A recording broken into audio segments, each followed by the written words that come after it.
I don't know. I feel like it's about time we got started. But then again, I forgot to do my send off, so maybe I need to do that.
After spending the afternoon tending my garden, I will now play the video game.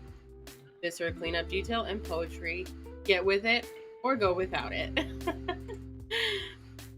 I don't know. I feel like I'm a channel. Community. Do a community post paste. Done.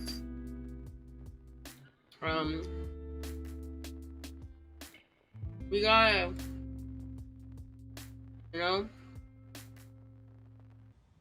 gotta do it.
I'm about ready to get going.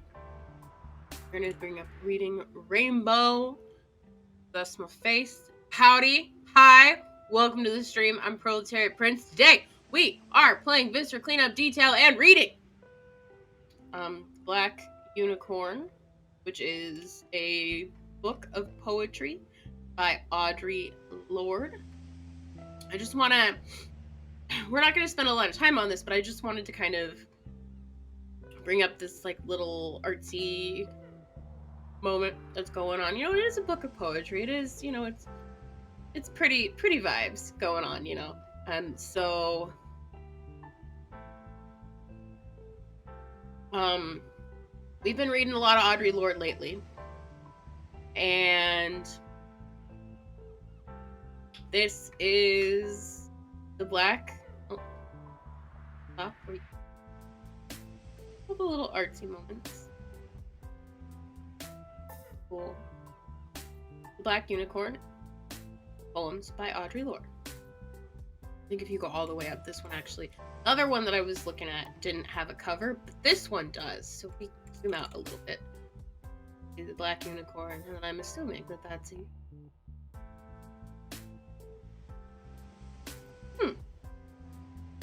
really cool. I like it.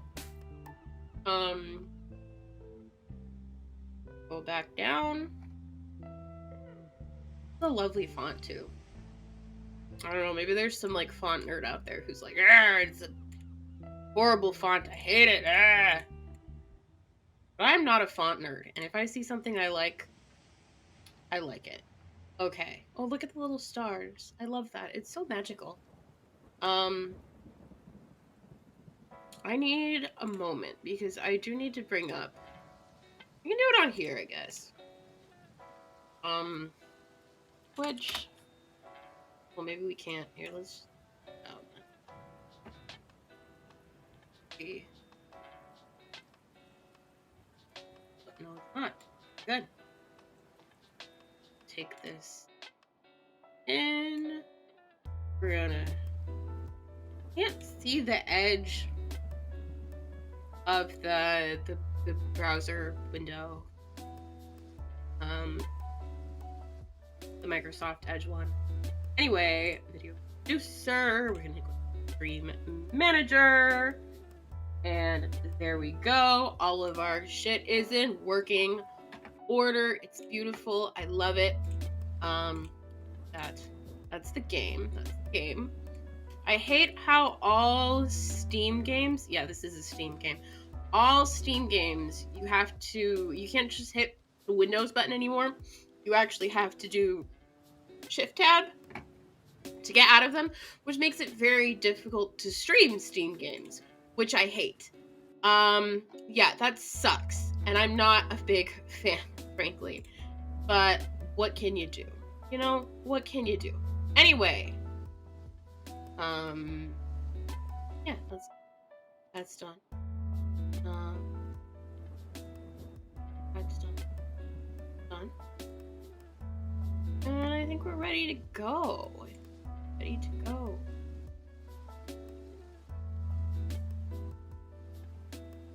Oh no.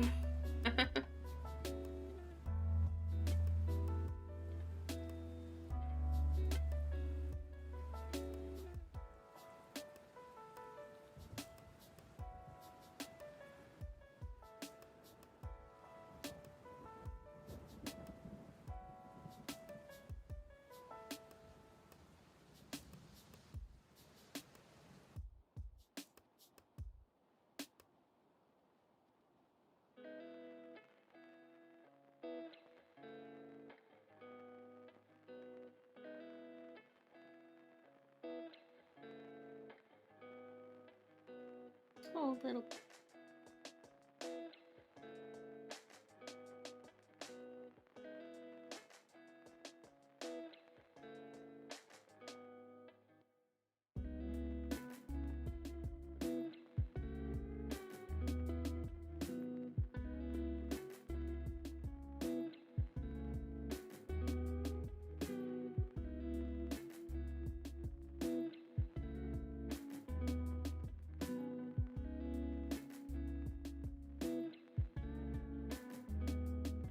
Okay, well.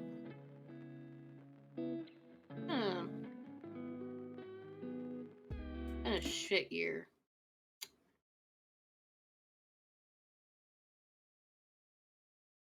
So far.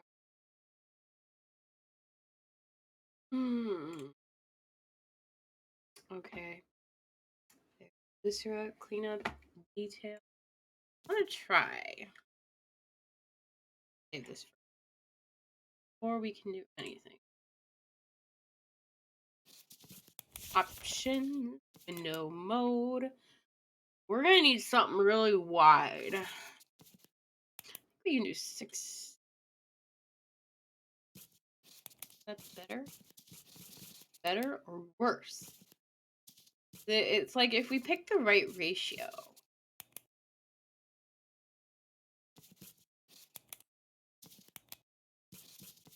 100, 900, 1600, 1400. No, 1400. There's 1300, 700.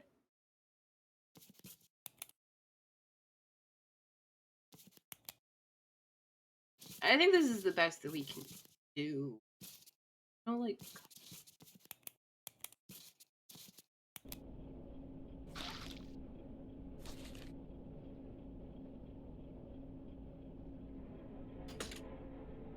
Oh, gravity! Should be.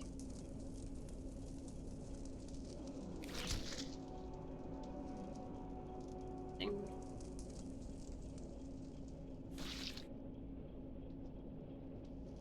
forget how to go down. Down and go. Okay, well.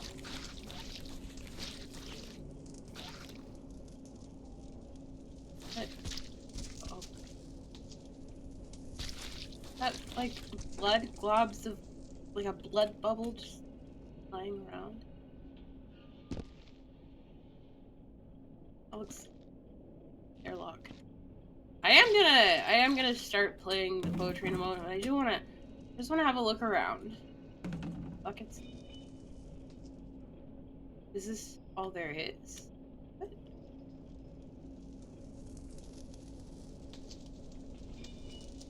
Seems rather...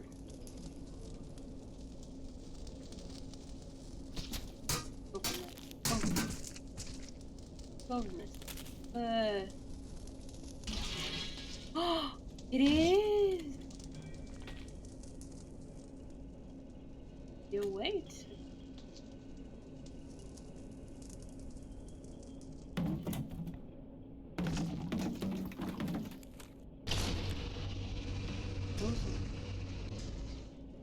Bucket. Oh yeah, I found out that you can get the circle, and the circle helps with dizziness. Good, because I've been having a problem with this game.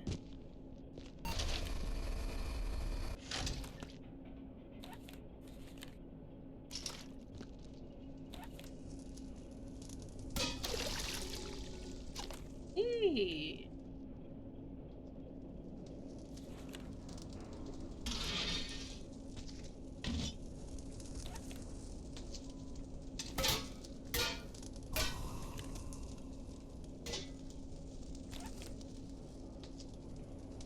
Oh shit, did it go through? It went through. Okay, maybe I don't want to play this level. Okay, let's...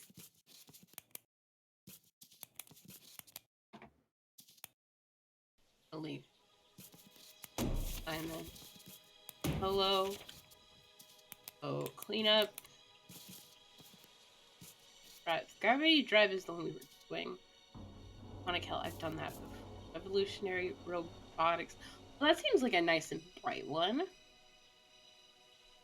Average like 3 hours. Cryogenesis. This one is 2 hours. Evil Science. Section 8. What is Section 8? This is dark though. Rust Station. Bladder Station. My biggest problem with these is they're very dark, and I don't want to do anything that's like dark because that does hurt my eyes. Athena's Wrath. I think I finished Athena's Wrath. Waste disposal. I feel like I've been there. Maintenance tunnel. Not maintenance, patent. Let's do frostbite.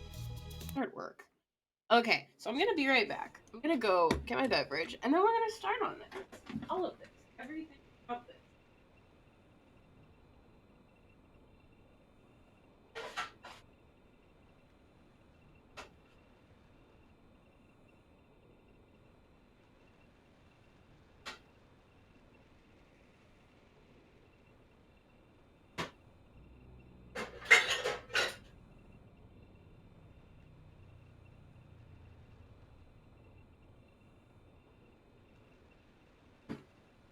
Okay, I turned the light off. I don't know if I'm gonna have to turn it back on. I don't want to. don't actually want to turn it back on. I mean, I do want to have face cam on because I feel like face cam provides an important like visual clue for when I cue, not clue, cue for when I'm like reading. Which I mean, we can see the text this time, so like that's not as much of an issue. But I think it'll be easier like editing wise. Anyway, I hate this board shit. Oh yeah, I changed my name to Damn It Janet. Damn it Janet, I love you. Okay, so we're gonna go here. Borrow ends. Oh yeah. The black unicorn is greeting. Ew. The black unicorn. Shut up. Who is that? David? Hey David. We get who's Arya? Is impatient. The black unicorn was mistaken for a shadow or symbol and taken through a cold country where mist painted mockeries of my fury. It is not on her lap where the horn rests, but deep in her moon pit growing. The black unicorn is restless, the black unicorn is unrelenting, the black unicorn is not. Oh, I want to take a brief moment to make a statement here. So I could not find PDFs of either of these two books that we're about to read. They're both poetry. Black Unicorn and other one. I feel like my hat's falling off. I'm very distractible right now. Anyway, I couldn't find PDFs, which you know, first of all is annoying. Like, come on. Second of all, these copies, while I do love archive.org, I love the open library, these copies, part of the text is like not being read. So like free down here, it's not going to read that. And there's a few other lines that it's not going to read. And that's really annoying. And that really causes an issue kind of for me and this, which is why I kind of decided against going with Red Dead Redemption, because this is easier to like put down, even though the shift tab shit is gonna be annoying. But yeah, it's just really frustrating how like I could probably go out and find like, you know, 20 different PDFs of like fucking Jane Eyre or some shit. But then, you know, the only copies that I can find of, you know, Audre Lorde's Black Unicorn and the Marvelous Arithmetics of Distance, though the ones that I can find of those are like kind of messed up, kind of not working. And so like I don't know, do better, dog. I don't know. I frankly, it's very frustrating. It's very frustrating for me because it's like you want to present these texts to people, right? Like Audre Lorde is one of the like if you're gonna go to a college classroom and you're gonna talk about feminism, this is one of the people, one of the voices, one of the major voices who you know kind of defined feminism as we know it today, intersectional feminism as we know it today, and her books of poetry, you know, where she wrote poetry is not a luxury, are not available to people who are, you know, working in digital spaces. And like that's a major flaw. That's a major miscalculation in like the you know, the value of her work and the like it's one of those things where like you know, we had a class about like, you know, we have class about the digital humanities and we're talking about like why is the digital humanities so white? And like part of this is just like getting access to these texts to use them in like this kind of space. It's just very difficult. And so I mean I know that my project is like weird and it's kind of doing, you know, things that are not traditional of academic spaces and digital humanities projects. But I want us to think about that for a moment. Like how, you know, it's just having a text available for different mediums makes it more widely circulate within the world and you know become more available to the world. We need these texts to be available. I mean, which is why I do love archive.org, but at the same time archive.org has problems. You know, the other text, this is the other, there's two copies that I could find of this Black Unicorn, and the other one was reading the wrong page, and there was like a blank page that was highlighted with this purple stuff, and it said, "Oh yeah, we're reading the page," but it was reading the completely wrong page that was blank, while the page with words on it on the other side was like not being registered at all. And I've read so many texts on this platform, right? And it's just kind of astounding that this is like a problem. I don't know if it like somebody is going in here and like, because this is not a, like, I can't highlight this, right? This is not a PDF. So I don't know if there's like a speech, a word recognition software that's like broken and doesn't register free down here at the bottom, or if somebody is like going in and like hand typing a companion kind of dialogue for the thing to read. But like either way, there are flaws and there shouldn't be. And yeah, that's just something we need to think about. It's something that somebody needs to do something about. I don't know who, I don't know how, but like something. Come on. Anyway. No, it's not gonna work now. Fuck, I talked for too long. The black unicorn is greedy. The black unicorn is impatient. The black unicorn was mistaken for a shadow or symbol and taken through a cold country where mist painted mockeries of my fury. It is not on her lap where the horn rests, but deep in her moon pit growing. The black unicorn is restless, the black unicorn is unrelenting, the black unicorn is not. A And it woman said speaks moon marked free. and touched by sun, my magic is unwritten, but when the sea turns back it will leave my shape behind. I seek no favor, untouched by blood, unrelenting as the curse of love, permanent as my errors or my pride. I do not mix love with pity, nor hate with scorn, and if you would know me, look into the entrails of Uranus, where the restless oceans pound. I do not dwell within my birth, nor my divinities, who am ageless and half-grown, and still seeking my sisters witches in Dahomey, where me inside their coiled cloths, as our mother did. Morning. For a long time, beware my smile, I am I mean, that's treacherous one of with those old things where, magic, like, and what the can you noon's do new about fury, that? with all your wide futures, promised I am woman, and not white. Well, actually, what you can do about that is make it part of the same block. Like I said, I don't know whether like somebody is inputting this like this, or whether it just reads it like that. But like, you know. Anyway, From the house of Umanja my mother had 2 faces and a frying pot where she cooked up her daughters into girls before she fixed our dinner. My mother had 2 faces and a broken pot where she hid out a perfect daughter who was not me. I am the sun and moon and forever hungry for her eyes. I bear 2 women upon my back, one dark and rich and hidden in the ivory hungers of the other, mother pale as a witch yet steady and familiar, that brings me bread and terror in my sleep. Her breasts are huge exciting anchors in the midnight storm. All this has been before in my mother's bedtime, has no sense. I have no brothers and my sisters are cruel. Mother, I need mother, I need mother, I need your blackness now as the August earth needs rain. The sun and moon and forever hungry, the sharpened edge where day and night shall meet and not be. Koniagwi women, the Koniagwi women were their flesh-like warbear children who have 8 days to choose their mothers. It is up to the children who must decide to stay.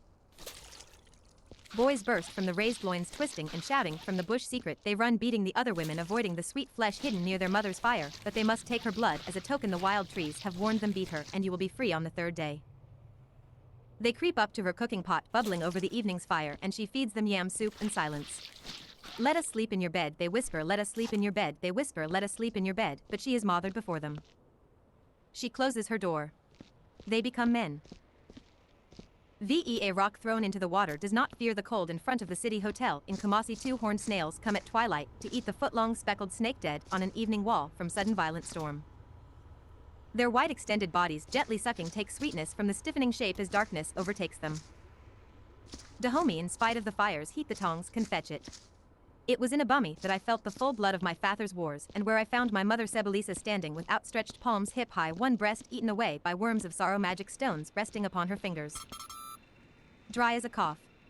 In the dooryard of the brass workers, 4 women joined together, dyeing cloth mock issues, iron quiver standing erect and flamingly familiar in their dooryard, mute as a porcupine in a forest of lead. In the courtyard of the cloth workers, other brothers and nephews are stitching bright tapestries into tales of blood. Thunder is a woman with braided hair, spelling the Faws of Shango, asleep between sacred pythons that cannot read hold nor on. Stitching in the courtyard of the cloth workers, other brothers and nephews are stitching bright tapestries and hills of blood. Huh.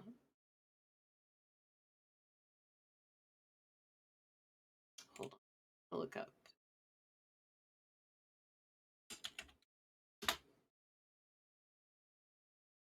Eshu is the Eat trickster the ritual god. offerings of the Asane. Fuck. Why are you doing that? Don't do that. Oh god, this thing is like I just have been having so many problems with it today. And it's so fucking annoying. So the trickster god of the Yoruba of Nigeria and in Afro-Caribbean culture, and essentially protective, benevolent spirit who serves Ifa, the chief god, as a messenger between heaven and earth. So in the dooryard of the brass workers, 4 women joined together, dyeing cloth, mock Eshu's iron quiver. Hmm.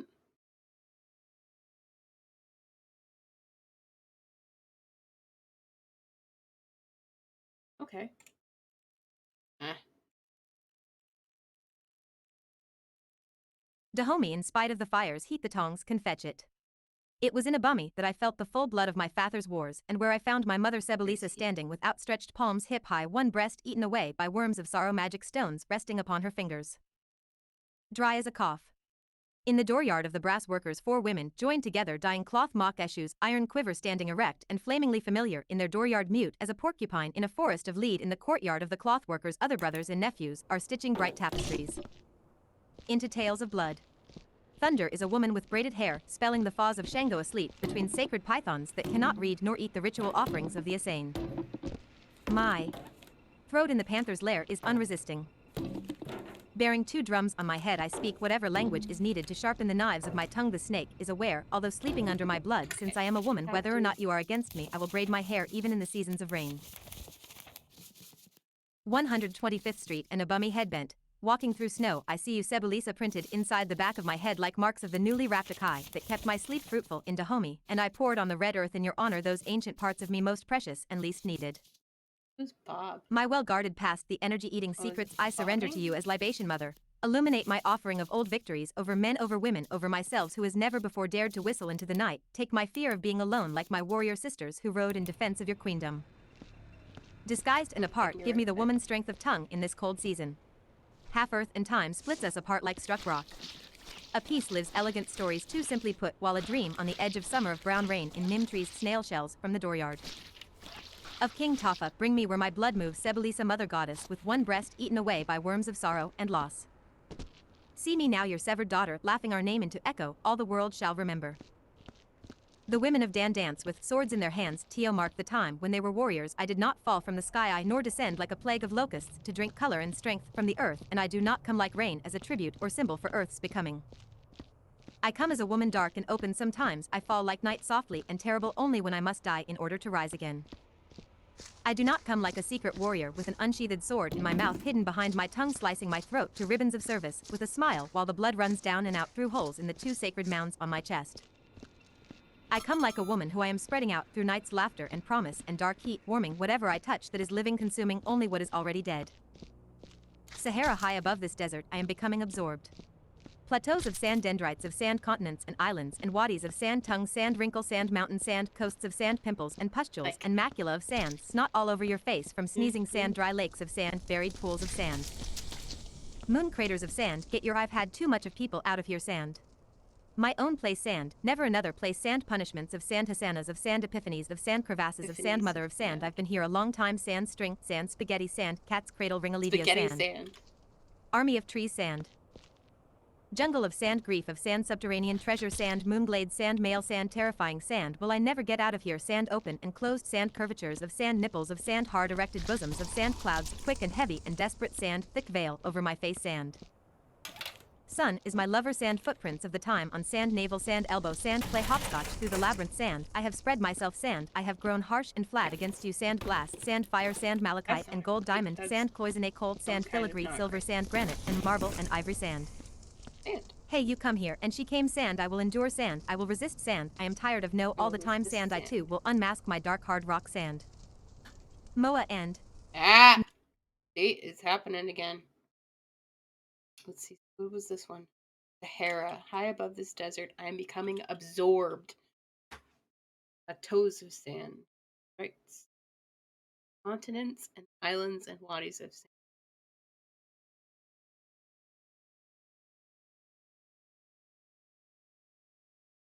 Hmm.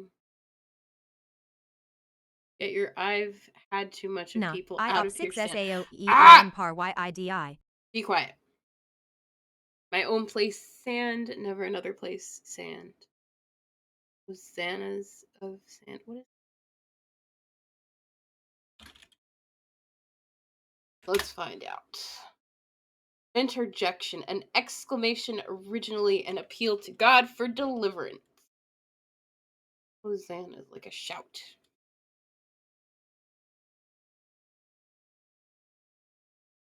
Whenever I hear the word Hosanna, I think about the song Rosanna. I don't know why. Um, okay. So I don't know what that's reading. There's nothing here. Oh, it's going to be difficult again. MOA and Nah, I op 6 SAO. Look! Why do they all do that?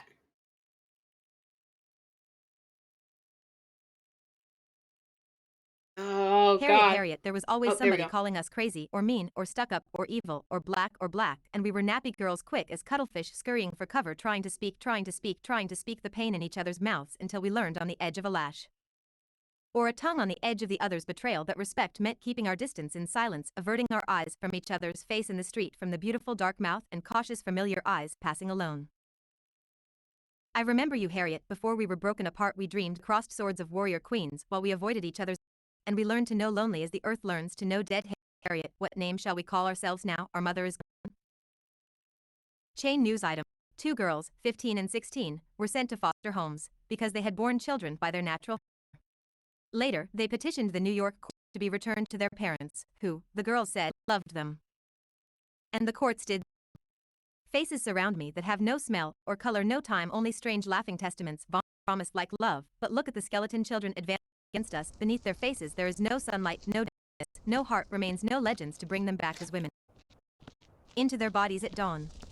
Look at the skeleton children advancing against us. We will find womanhood in their eyes as they cry, which of you bore me, will love me, will claim my blindness as yours, and which of you marches to battle from between my legs? 2 on the porch outside my door. Girls are lying like felled maples in the path of my feet. I cannot step past them nor over them. Their slim bodies roll like smooth tree trunks, repeating themselves over and over, until my porch is covered with the bodies of young girls. Some have a child in their arms. To what death shall I look for comfort? Which mirror to break or mourn? 2 girls repeat themselves in my doorway. Their eyes are not stone.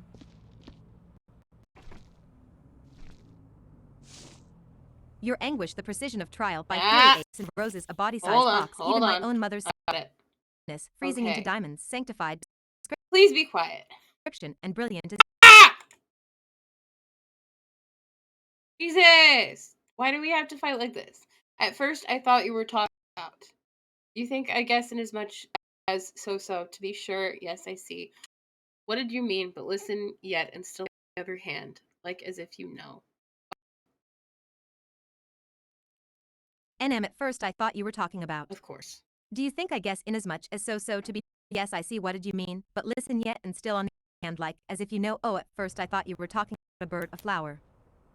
Your anguish, vision of trial by fury apes in the rose body-sized box, even my own mother's sadness, freezing into diamonds, sanctified beyond description and brilliant as death. There are 237 footfalls from the parking lot to this metal table, this mechanical desk of judgment. The early spring sun shines on the face of buildings, but cut off at the door. Now take my body and blood as the last recorded sacrifice of a negative image upon the revolving door pane of this building where even the elevators are tired. To be sure, yes, I know. What did you mean, by the way? But listen yet, and still on the other hand, like you know, just as if, do you think, I guess, in as much as so. Oh, well, I see. At first I thought you were talking about a litany for survival for those of us who live at the shoreline, standing upon the constant edge of decision. Hold on. Elevators. To be sure, yes, I know. What did you mean, by the way? But listen yet, and still on the other hand, like you know, just as if, do you think, I guess, in as much so. Oh, well, I see. At first I thought you were talking That's like that almost like that feels like a conversation. Listen yet, and still on the other hand, like if you know, oh, at first I thought you were talking about a bird, a flower, your anguish, the precision of trial by fury, in the roses, a body-sized box, like a coffin. Even my own mother's sadness freezing into diamonds, so be like tears, sanctified beyond description, as and brilliant as death. There are 237 falls from the parking lot to this metal table, this mechanical desk of judgment. The early morning sun shines on the face of building, but is cut off at the door. Now take my body and blood, last recorded sacrifice of a native image on the revolving door pane of this building where even the elevators are tired. Hmm.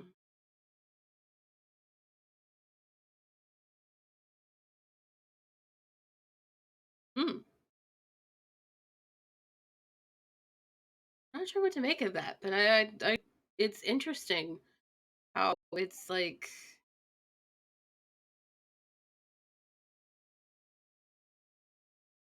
this precision of trial by fury. Hmm. That mean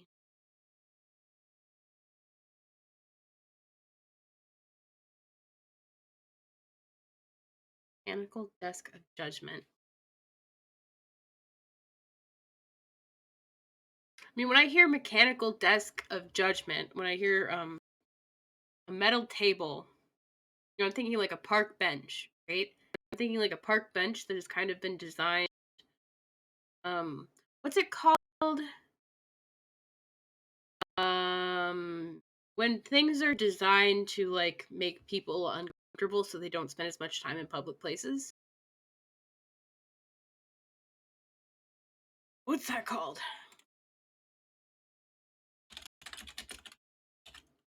Hostile architecture? Yeah, hostile architecture. So, basically, it's designed to, I mean, specifically, it's designed to homeless people uncomfortable. But another effect of what it does is it keeps people out of public spaces because, um, let's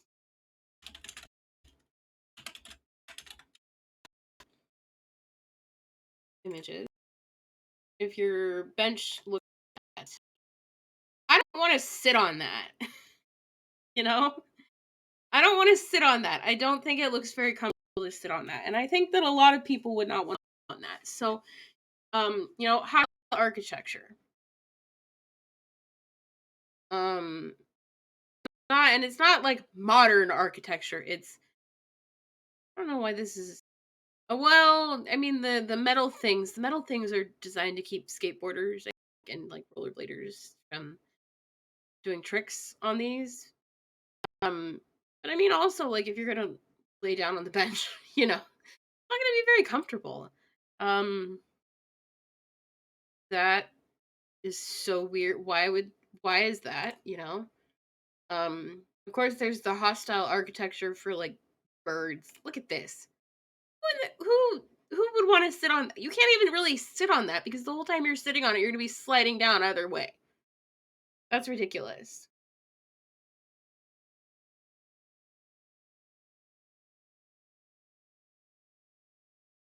I don't mm. Oh here, look at that. That's supposed to be a bench. That's not a bench. I don't know how you would sit on that. That's not a bench. That's just weird. I'm sure that somebody just plopped that bench down behind the lamp. But so yeah, hostile architecture. Like this shit. That's bullshit.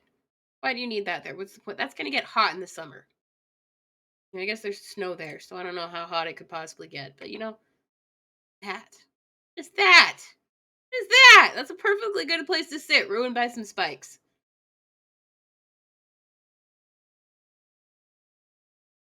Anyway, every little nook and cranny is. That's a bench. You're supposed to sit on that. How? How? Hostile architecture. That's what this poem reminds me of. Mechanical desk of judgment. The early spring sun shines on the face of a building but is cut off at the door.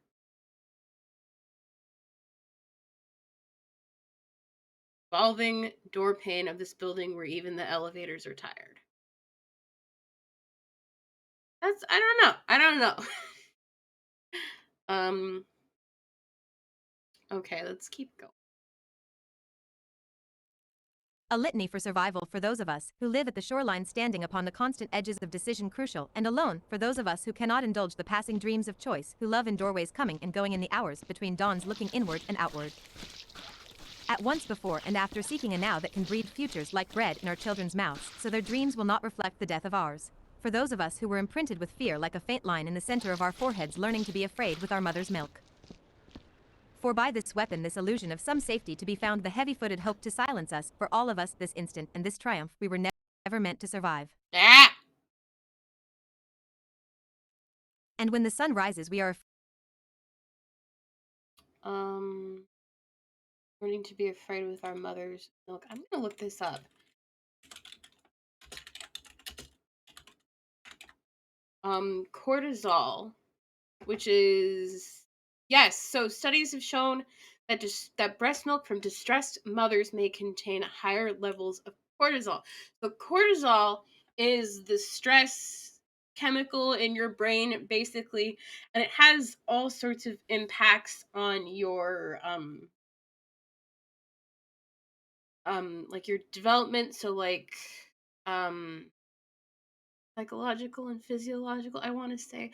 I don't know if that's the exact way to phrase it, but anyway, um so like it, when you're very stressed out, it's hard to grow, it's hard to think it, like when you're having a panic attack and you're like, oh my god, I'm having a panic attack and all I can think about is that I'm going to die, right? It's hard to think about, like, what time of the year should I plant the daisies when you're having a panic attack and you think you're going to die. So cortisol is the stress. I don't say it's like a hormone, but I don't know. I don't fucking know, man. It's the stress thing. It's the stress thing in your brain, and so high levels of cortisol, especially especially for prolonged periods of time, lead to all sorts of issues. Of course, there's like anxiety disorders, but there's also just like little things that you wouldn't think about.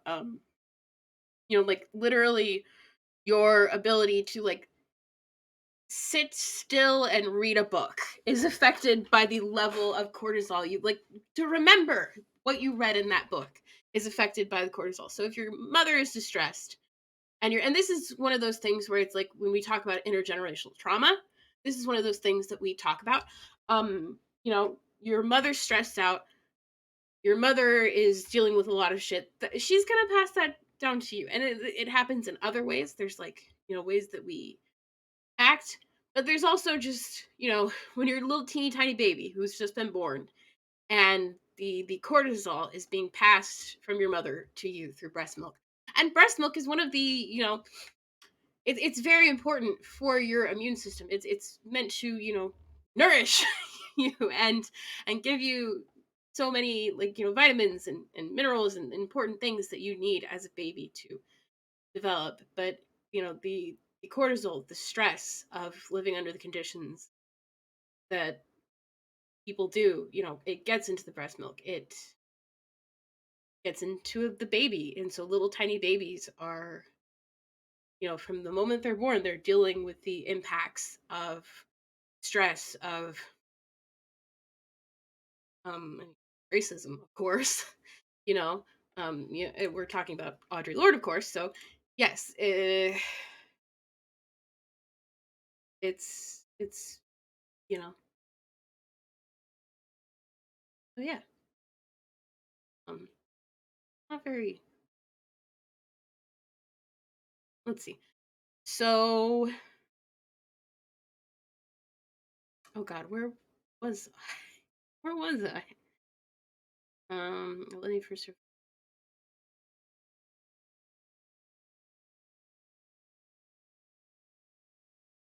Oh no. Where was I? A litany for survival for those of us who live at the shoreline, standing upon the constant edges of decision, crucial and alone for those of us who cannot indulge the passing Oh, dreams okay. of Learning to be afraid with our at once mother's before milk. and after. For by this weapon, this illusion of some safety to be found, the heavy-footed hope to silence us, for all of us, this instant and this triumph, we were never meant to survive. And when the sun rises, we are afraid it might not remain. When the sun sets, we are afraid it might not rise in the morning. When our stomachs are full, we are afraid of indigestion. When our stomachs are empty, we are afraid Read that as an A. we may never eat again. When we are loved, we are afraid love will vanish. When we are alone, we are afraid love will never return. And when we speak, we are afraid our words will not be heard nor welcomed. But when we are silent, we are still afraid. So it is better to speak, remembering we were never meant to survive. That's a need for survival.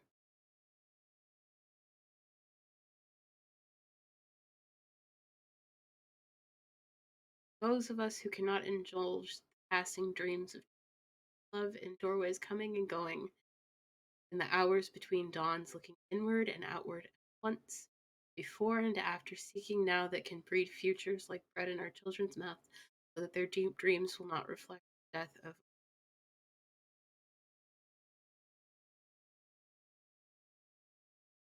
So, the cancer journals, and in maybe not so much in the cancer journals, but in what was that other one that we read? Summer reading. Sister Outsider. That's it. That's what it's called. Oh, it's broken. Great. That's.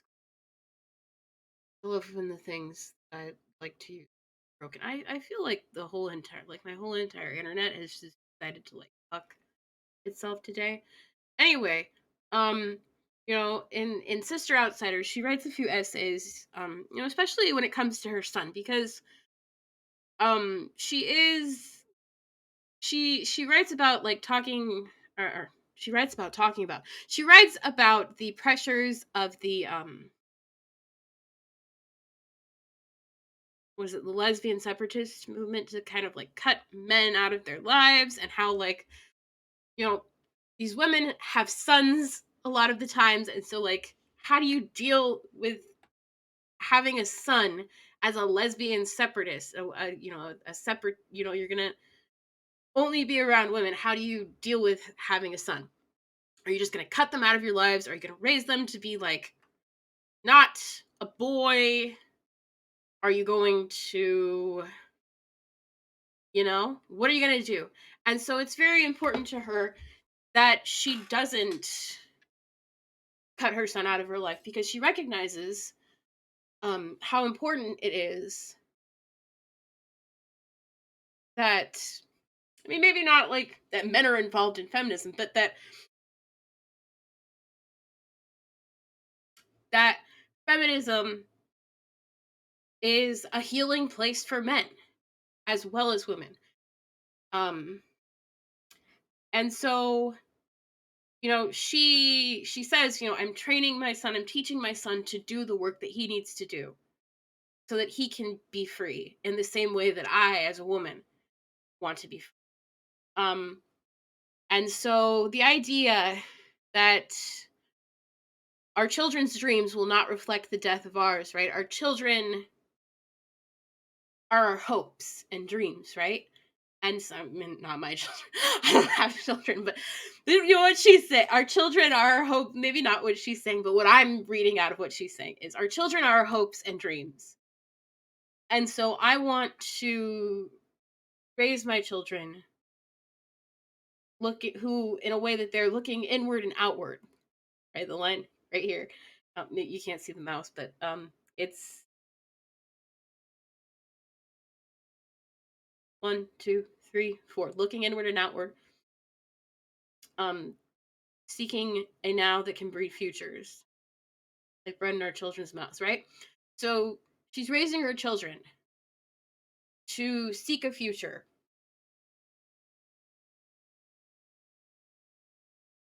that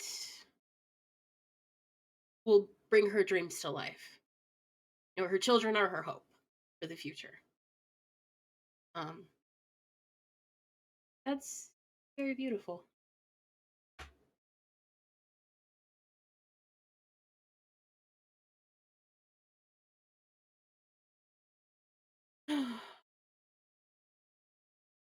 When the sun rises, we are afraid it might not remain. When the sun sets, we are afraid it might not rise in the morning. I feel like I've read these lines before. So it is better to speak remembering we were never meant to survive. Okay.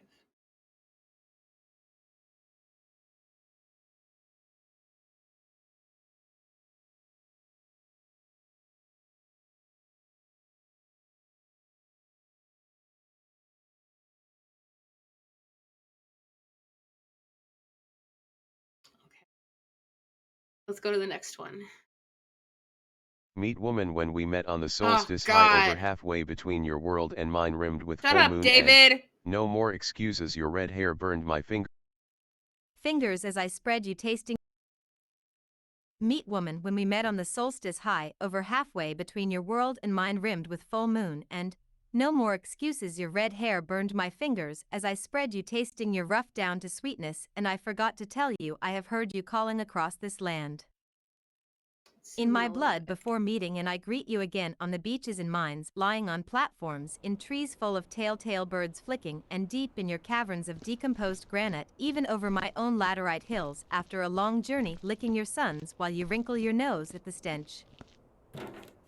Coming to rest in the open mirrors of your demanded body, I will be black light as you lie against me, I will be heavy as August over your hair, our rivers flow from the same sea, and I promise to leave you again full of amazement, and our illuminations dealt through the short tongues of color. Or the taste of each other's skin as it hung from our childhood mouths. When we meet again, will you put your hands upon me, will I ride you over our lands, will we sleep beneath trees in the rain? You shall get young as I lick your stomach hot and at rest before we move off again. You will be white fury in my navel, I will be sweeping night, Moyalisa foretells our bodies as our hands touch and learn from each other's hurt. Taste my milk in the ditches of Chile and Ouagadougou, in Tima's bright port, while the priestess of Larte protects us in the high meat stalls of Palmyra and Abumacalavi. Now you are my child and my mother, we have always been sisters in pain.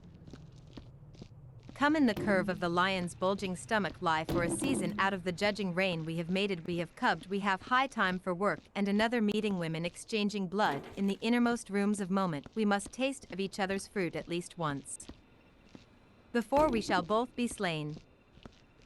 Seasoning, what am I ready to lose in this advancing summer? As the days that seemed long grow shorter and shorter, I want to chew up time until every moment expands in an emotional mathematic that includes the smell and texture of every similar instant since I was born. But the solstice is passing, my mouth stumbles, crammed with crib sheets and flowers, dime store photographs of loving in stages, choked by flinty nuggets of old friends, undigested enemies, preserved sweet and foul in their lack of exposure to sunlight. Thunder eggs of myself ossify in the buttonholes of old recalled lovers who all look like rainbows stretching across other summers to the pot of gold behind my own eyes. As the light wanes, I see what I thought I was anxious to surrender, I am only willing to lend, and reluctance covers my face as I glue up my lips with the promise of coming winter. Touring, coming in and out of cities where I spend 1 or 2 days selling myself, where I spend 1 or 2 nights in beds that do not have the time to fit me, coming in and out of cities too quickly to be touched by their magic eye burn. From the beds that do not fit me I leave sated, but without feeling any texture of the house I have invaded by invitation I leave with a disturbing sense of the hard core of flesh, mist and truly revealing. I leave poems behind me, dropping them like dark seeds that I will never harvest, that I will never mourn. If they are destroyed, they pay for a gift I have not accepted. Coming in and out of cities, untouched by their magic, I think without feeling. This is what men do who try for some connection and fail, VE, and leave $5 on the table. Walking our boundaries this first bright day has broken the back of winter. We rise from war to walk across the earth around our house, both stunned that sun can shine so brightly. After all our pain, cautiously we inspect our joint holding. A part of last year's garden still stands bracken, one tough missed okra pod clings to the vine, a parody of fruit cold hard and swollen underfoot, one rotting shingle is becoming loam. I take your hand beside the compost heap, glad to be alive and still with you. We talk of ordinary articles with relief, while we peer upward, each half afraid there will be no tight buds started on our ancient apple tree, so badly damaged by last winter's storm, knowing it does not pay to cherish symbols. When the substance lies so close at hand waiting to be held, your hand falls off the apple bark like casual fire. Along my back, my shoulders are dead leaves waiting to be burned to life. AIE, the sun is watery warm, our voices seem too loud for this small yard, too tentative for women, so in love the siding has come loose in spots, our footsteps hold this place together as our place. Our joint decisions make the possible whole. I do not know when we shall laugh again, but next week we will spade up another plot for this spring seeding. Eulogy for Alvin Frosty, black men bleeding to death inside themselves, inside their fine strong bodies, inside Hold their on. stomachs, inside their heads, Ah! as large as a dum-dum. Eulogy for Alvin Frost.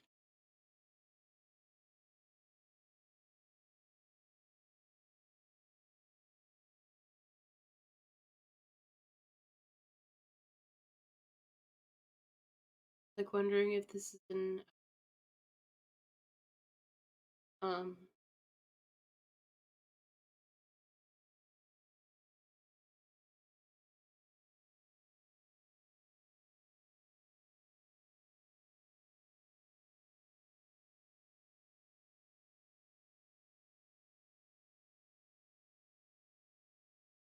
okay.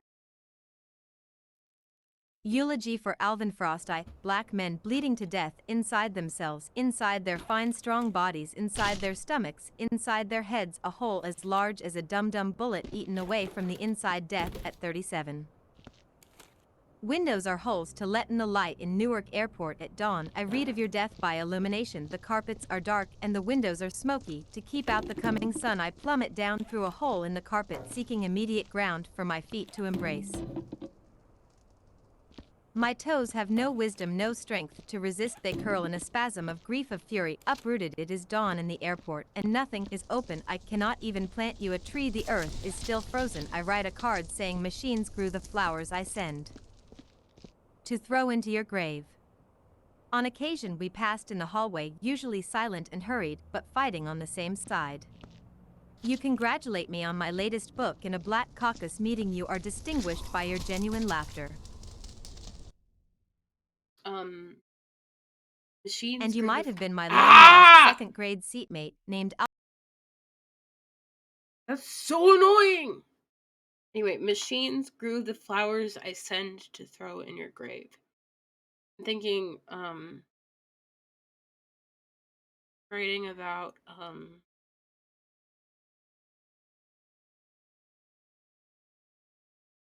I believe this is from, cancer, not this, but like, this is taking me back to cancer journals. And how she's talking about,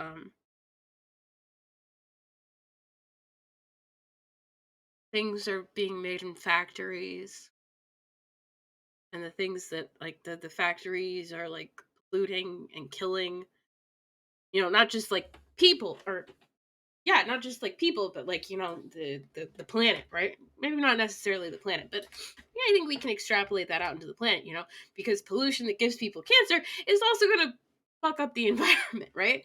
So machines grew the flowers I send to throw on your grave, right? She's talking about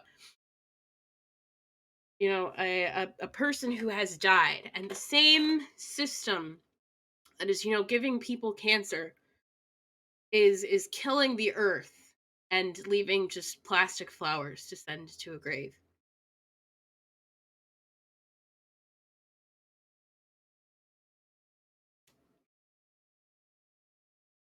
Maybe. Eulogy for Al to throw into your grave. On occasion we passed in the hallway, usually silent and hurried, but fighting on the same side. You congratulate me on my latest book. In a black caucus meeting you are distinguished by your genuine laughter. And you might have been my long-lost second grade seatmate named Alvin, grown into some other magic, but we never had time enough just to talk. 2. From an airplane heading south, the earth grows slowly greener. We pass the first swimming pool filled with blue water. This winter is almost over. I don't want to write a natural poem. I want to write about the unnatural death of a young man at 37 eating himself for courage in secret, until he vanished bleeding to death inside. he will be eulogized in echoes by a ghost of those winters that haunt morning people, wearing away our days like smiling water in southern pools, leaving psychic graffiti I'm clogging the wondering walls of our if the hearts, death is carving like out ulcers inside our metaphorical or stomachs literal or from a which we combination of explode both. or bleed to death. Ale. The day after your burial, John Wade slid off his chair onto the carpet in the student cafeteria and died there on the floor between abnormal psychology and a half-finished cup of black coffee. Cafeteria guards rushed him out the back door between classes, and we never knew until a week later that he had even been ill. I am tired of writing memorials to black men whom I was on the brink of knowing, weary like fig trees, weighted like a crepe myrtle, with all the black substance poured into earth before earth is ready to bear. I am tired of holy deaths, of the ulcerous illuminations, the cerebral accidents, the psychology of the Ulcerous, oppressed, where mental health cerebral. is the ability to repress knowledge of the world's cruelty. 4. Dear Danny, who does not know me, I am writing to you for your father. Like when she says ulcers, right? I think, tumors, cancer, right? And cerebral accident.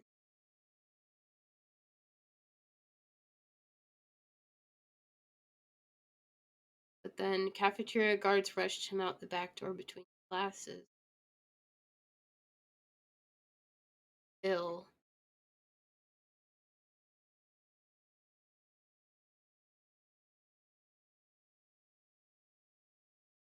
First,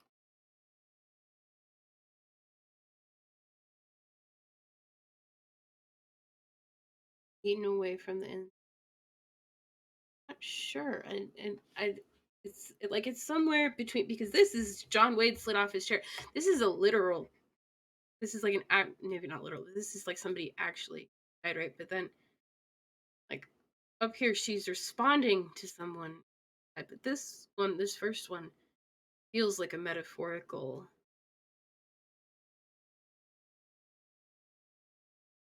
Hmm.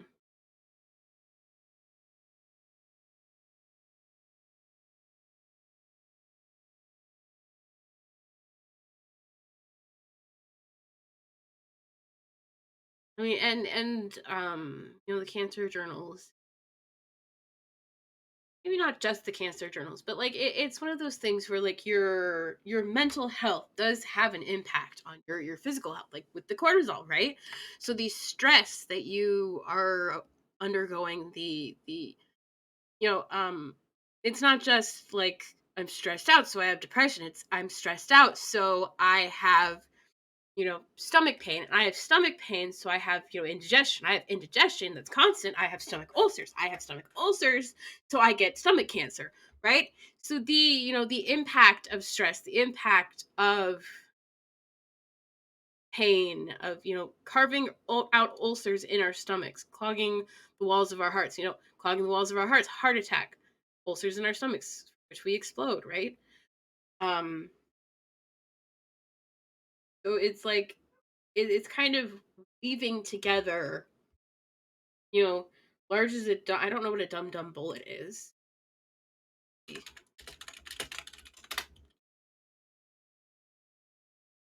But like it does seem like some combination.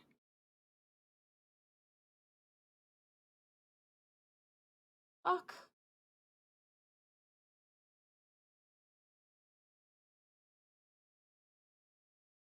Expanding bullets? But like explodes. Oh my god.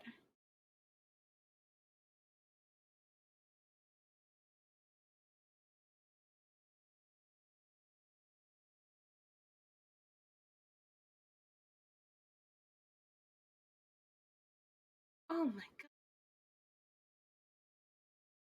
It's I don't want to show this, but it's like a bullet. It's like a giant bullet and it's like peeled back like a banana.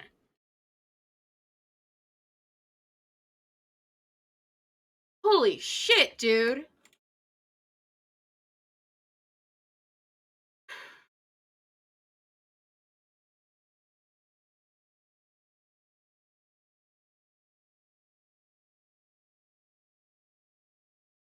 Okay.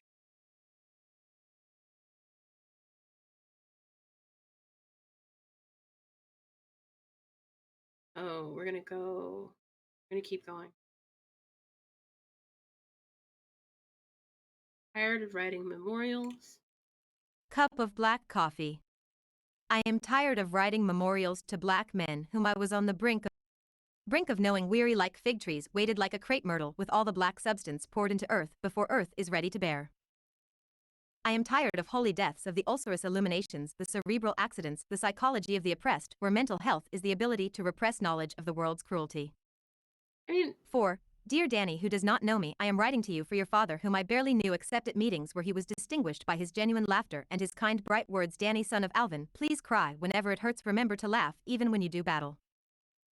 Stay away from coffee and fried plastic, even when it looks like chicken, and grow up. Black and strong and beautiful, but not too soon. We need you, and there are so few left. Chorus, son, make me whole again to love the shattered truths of me, spilling out like dragon's teeth through the hot lies of those who say they love me. When I am done, each shard will spring up complete and armed like a warrior woman, hot to be dealt with, slipping through alley. yeah, sorry. I, but yeah, the coffee and fried plastic, even when it looks like chicken. So I think she is absolutely tying the mental state that a person has, and the things that they eat to their actual like physical health and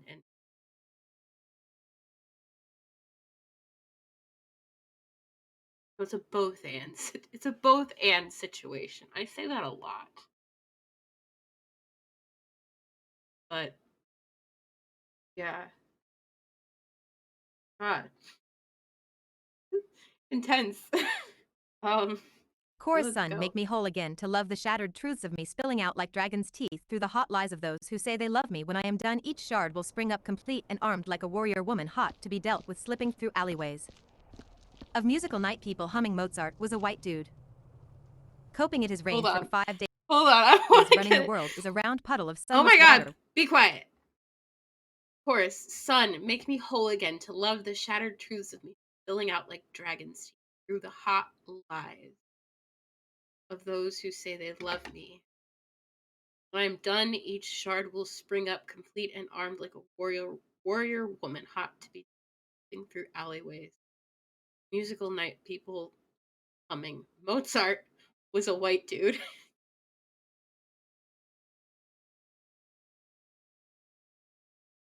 It like I want to read it like a musical night people humming Mozart, but then I also want to read it like Mozart was a white dude. Chorus. I wonder like a Greek chorus or like the chorus of song. What other meanings of chorus are there? Part of a song that is repeated after each verse, typically by a large organized group of singers. Oh, a group of people saying the same thing at the same time. A simple song for group singing in informal Christian worship. A large organized group of singers. A group of singers are dancing, performing together. Simultaneous utterance of something by many people. Oh, ooh, sun, make me whole again to love the shattered truths of me. Hmm.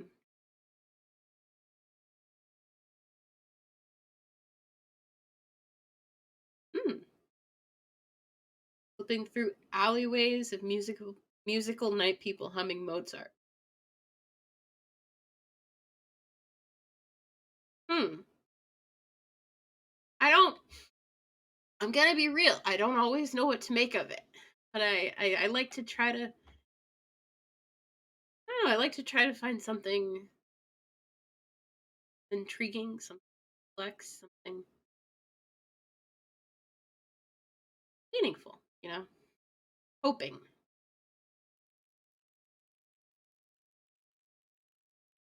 Kidding me? You were not my first death. No. But What did it do?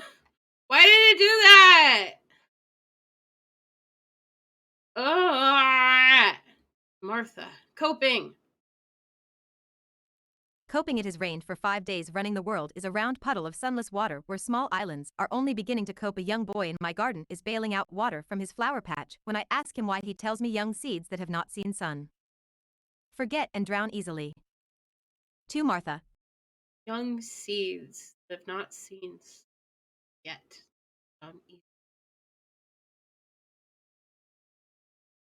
Hoping.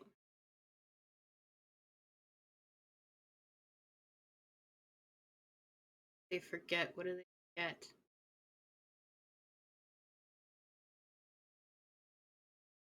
Small island. The beginning.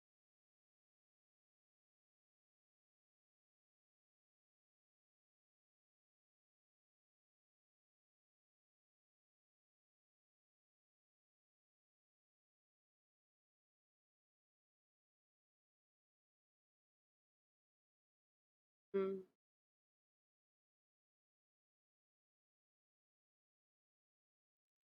To Martha. A new year as you search over this year, with eyes your heart has sharpened. Remember longing.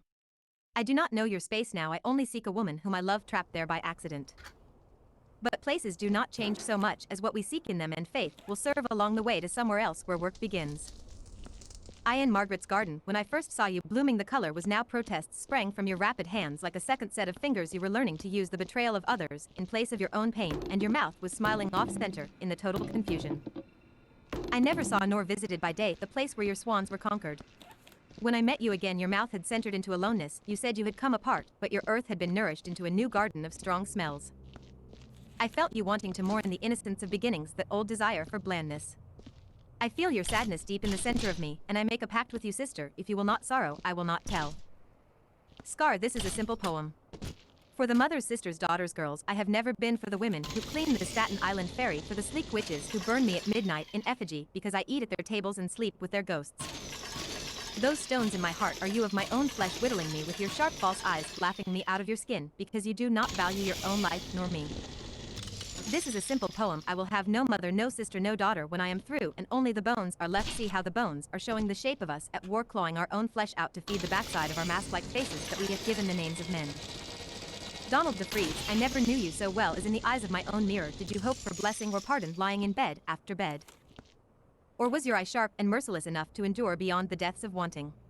With your voice in my ears, with my voice in your ears, try to deny me. I will hunt you down through the night veins of my own addiction, through all my unsatisfied childhoods as this poem unfolds. No! Damn it! Our labor has become more important. See, I don't understand why that's happened. This hasn't happened with so many books. Margaret's Garden. Okay, it was To Martha, A New Year. For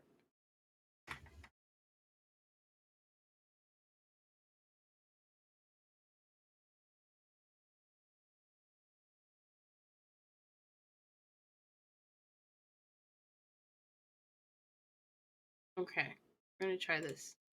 To Martha, a new year as you search over this.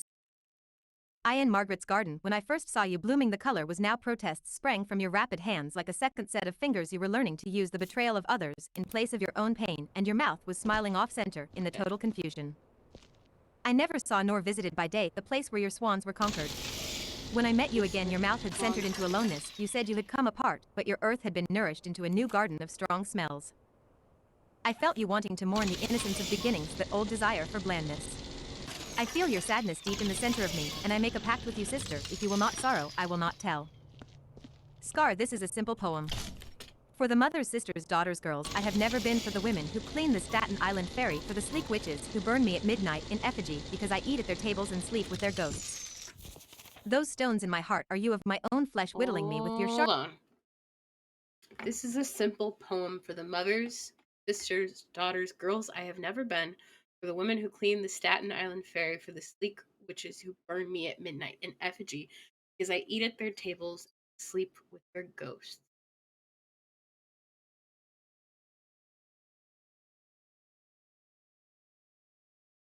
Those stones in my heart are you, of my own flesh, whittling me with your sharp false eyes, laughing me out of your skin, because you do not value your own life. No. This is a simple poem. I will have no mother, no sister, no daughter. When I am through and only the bones are left, see how the bones are showing. The shape of us at war, clawing our own flesh out to feed the backside of our mask like faces. Names. Oh, backside of faces. Mm. So this one sounds like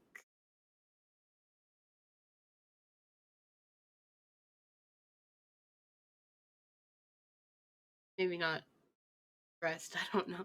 I I don't know yet, but so starting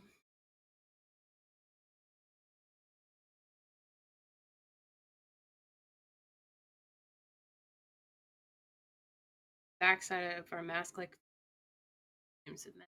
I feel like this is like a white hashtag white feminism thing where like um you know white feminists are blaming the patriarchy for all of women's problems, but Audrey is like, yo, racism is also the problem.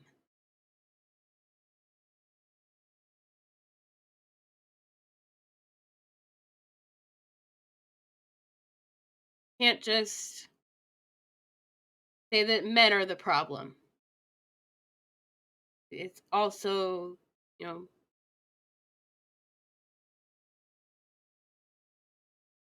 yeah, racism. You know, um, the racist capitalist structure of our society. Okay, Donald DeFreeze. What is Donald DeFreeze? Or who? Well, nicely. Oh, okay.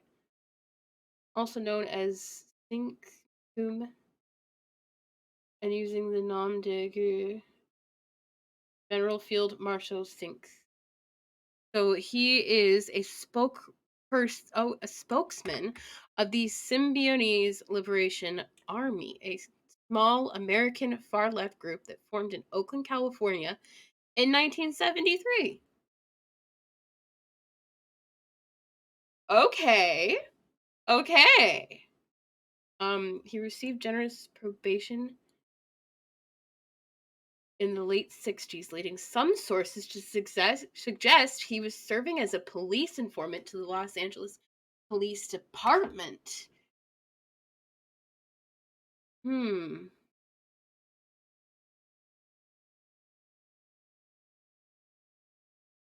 Okay, so what does she have to say about him? Let's find out. I never knew you so well as in the eyes of my own mirror. Did you hope for blessing or pardon lying in bed after bed, or was your eye sharp and merciless enough to endure beyond the deaths of wanting?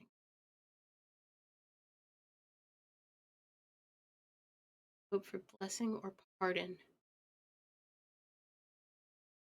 Is she talking about the police informant for blessing or pardon?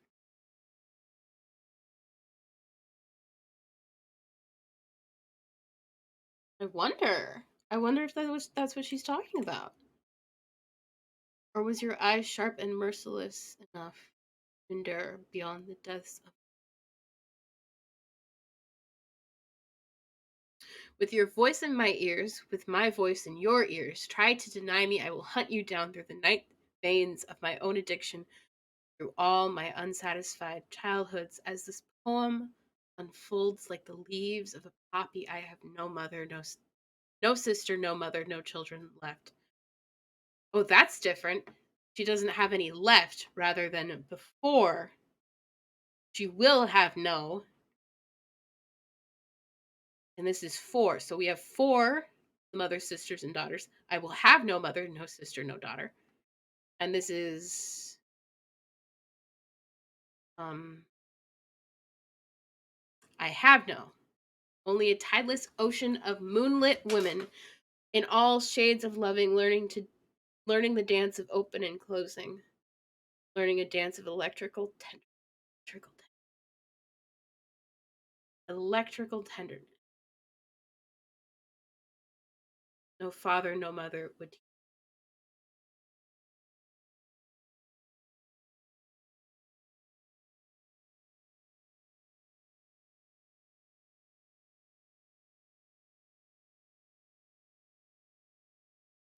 Or was your eye sharp and merciless?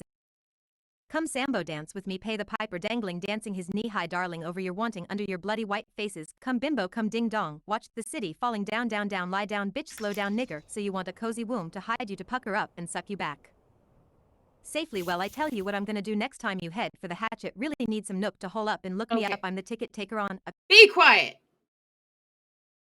Feels weird that this is a white lady voice reading that. I am personally not going to say that word. Um,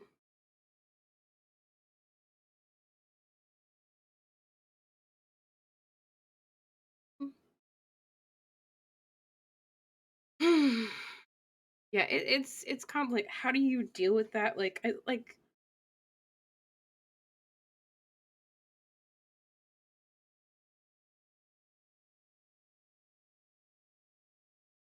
you know, how do you?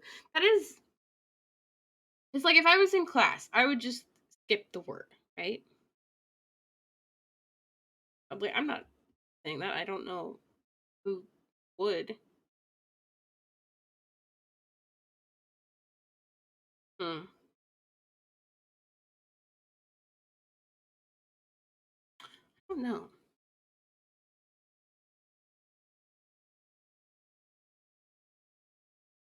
but Or was your eye sharp and merciless okay. enough to endure beyond the deaths of You are wanting? annoying me.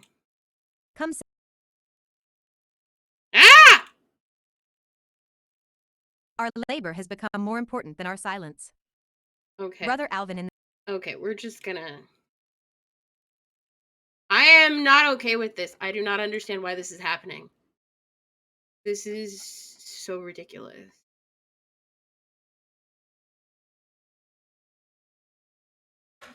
I'm gonna try.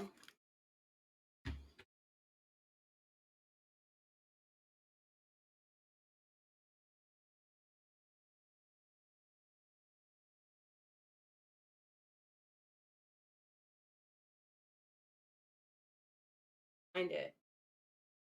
Trying to get to the back of my computer to see if maybe there's something wrong with the keyboard. I've been having like issues with my keyboard lately. Wonder if anything is like being depressed on the keyboard. It doesn't feel like it. Like the zero key, I was having problems with that. I don't think that's what's going on though. I really don't think that's what's going on. I don't understand though why this would be happening. We're gonna try this portrait.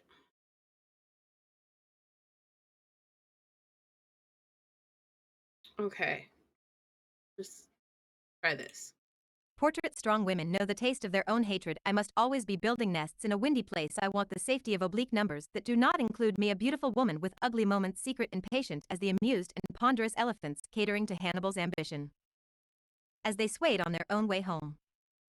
A song for many movements. Nobody wants to die on the way, caught between ghosts of whiteness and the real water. None of us wanted to leave our bones on the way to.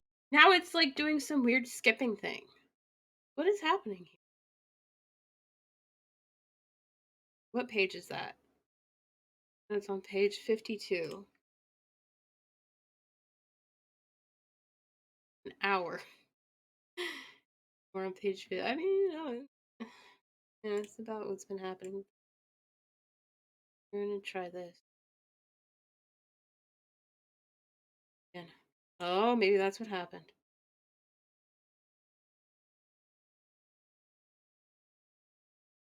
Refresh the page. Okay.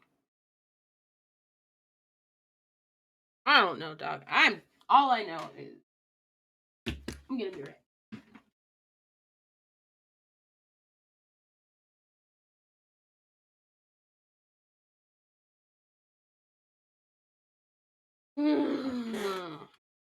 Okay. I am back. I am back. Weird how my hair is actually like being held back. This is a moment for me. Okay, this is a new look that we have achieved. Um, let's see if this one will fit. A song for many movements. Nobody wants to die on the way, caught between ghosts of whiteness and the real water. None of us wanted to leave our bones on the way to salvation. 3 planets to the left, a century of light years ago. Our spices are separate and particular, but our skins sing in complementary keys at 7:45. Meantime we were telling the same stories over and over and over. Broken down gods survive in the crevasses and mudpots of every beleaguered city where it is obvious there are too many bodies to cart to the ovens or gallows, and our uses have become more important than our silence. After the fall, too many empty cases of blood to bury or burn. There will be I no don't know body why that's left to not listen, and working. our labor has become more important than our silence. Our labor has become more important than our silence. Brother Alvin, in the seat that we shared in the 2nd grade, there was always a space between us left for our guardian angels. We had made it out of the brownies together because you knew your numbers and could find the right pages while I could read all the words. You were absent a lot between Halloween and Thanksgiving, and just before Christmas vacation you disappeared along with the tinsel and paper turkeys and never returned. My guardian angel and I had the seat to ourselves for a little while, only until I was demoted back to the brownies because I could never find the correct page. You were not my first death. But your going was not solaced by the usual rituals of separation, the dark lugubrious murmurs and invitations by thread to the dignified grown-up's view of a child's inelegant pain. So even now, all these years of death later, I search through the index of each new book on magic, hoping to find some new spelling of your name. School note: my children play with skulls, for their classrooms are guarded by warlocks who scream at the walls, collapsing into paper toilets. Plump witches mouth ancient curses in an untaught tongue. Test children upon their meaning, assign grades in a holocaust ranging from fury down through contempt. My children play with skulls at school. They have already learned to dream of dying. Their playgrounds were graveyards where nightmares of no stand watch over rented earth filled with the bones of tomorrow. My children play with skulls and remember, for the embattled there is no place that cannot be home, nor is. Digging in the rusty pages of Gray's Anatomy and witchcraft and chewing gum on Sundays, I have sought you in the rings around oak trees on each of the 12 moons of Jupiter, on Harlem streets, peeping up at the secrets pregnant women carry like a swollen thread beneath the flowers of their gathered blouses. And under the breasts of a summer night, smelling of the kerosene and red pepper my mother used to frighten out bed bugs hidden between my toes. Or was it only dream beads of sweat I suffered before I could slip through nightmare into the patient world of sleep, vanishing like a swallowed flower? And for years afterward I would wake in August to the leftover scent of a child's tears on my pillow. In the stone machine that smells of malachite and jasper, of coprolites undercutting and crazed in the stone machine twirled green dust burns my nose like Whitsunteed fire. I send you a gift of malachite, of ember, for melancholy, of turquoise, for your heart's ease. In the stone museum ancient tapestries underline scents with an animal touching the organ's place. Asterisk bait so 4 BSYA sent 7 AEOE mod. Okay, on this one, at least with this browser, it actually pauses the goddamn thing. The other one, it did not. So, like,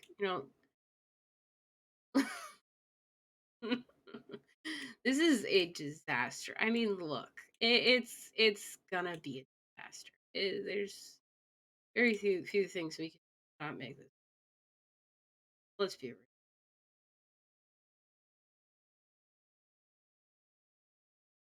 Now I feel that's taking.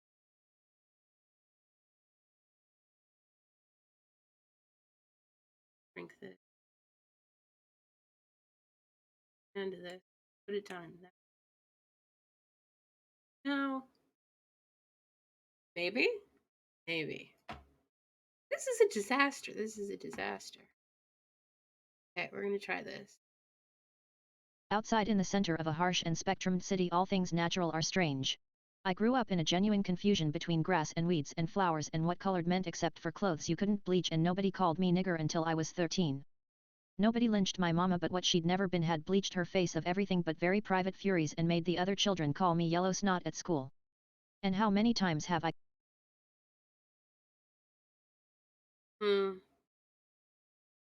Yeah, I don't even think there's a way to make her not say that. Um,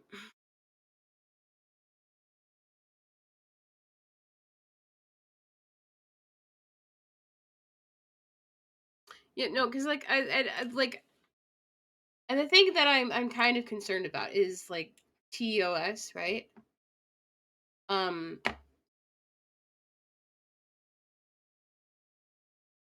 I don't know.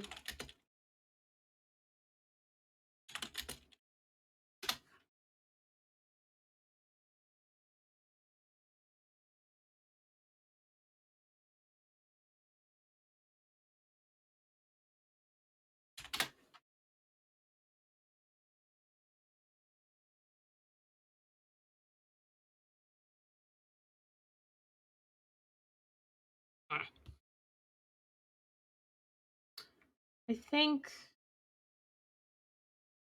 um think just for the sake of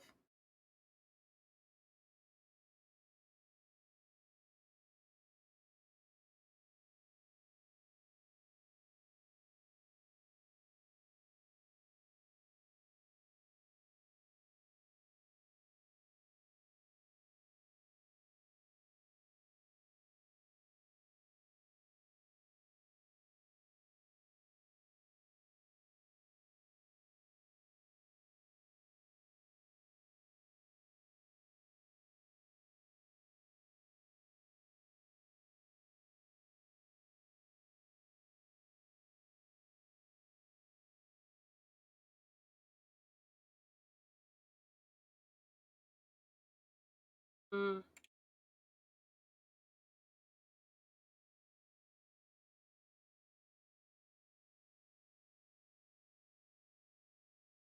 okay, we make exception for slurs and music, singing along to music, as long as it's not hateful and they're not combined with other. Okay, well, I believe the argument there is that, this is Audre Lorde and she is a black person. She's writing, this is her poetry, so just to be safe, I think I'm gonna we're gonna skip ones with the N word in them. Um and it's gonna be one of those things where I'm gonna go back and like get them myself later, probably. But yeah, I just don't want to have any problems with which and the voice, I mean, Zero definitely sounds like a robot voice, but um that other voice sounded very white and it was very uncomfortable um to hear white lady voice. Um so yeah, try this Therapy therapy. trying to see you, my eyes grow confused, it is not your face they are seeking, fingering through your spaces like a hungry child. Even now I do not want to make a poem, I want to make you more and less apart from myself.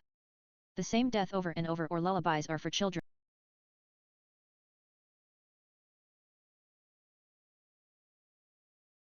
And it's the thing is that like when an author when an when a black author is writing a poem and they choose to use the N word, or like when any person is writing a poem and they're a marginalized person is writing a poem and they choose to use a slur that they are affected by in their poem, that's a very important, very personal choice that they have made to use that word.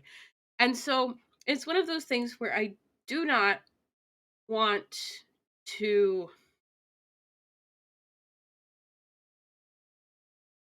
I want to be respectful, you know? And then I also don't want to get in trouble with like violating and I mean, maybe this is a conversation to be had. This is something to think about, right? Um, I don't know.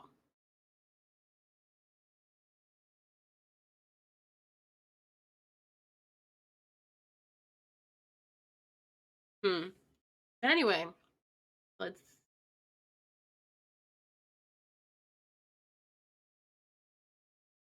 Okay.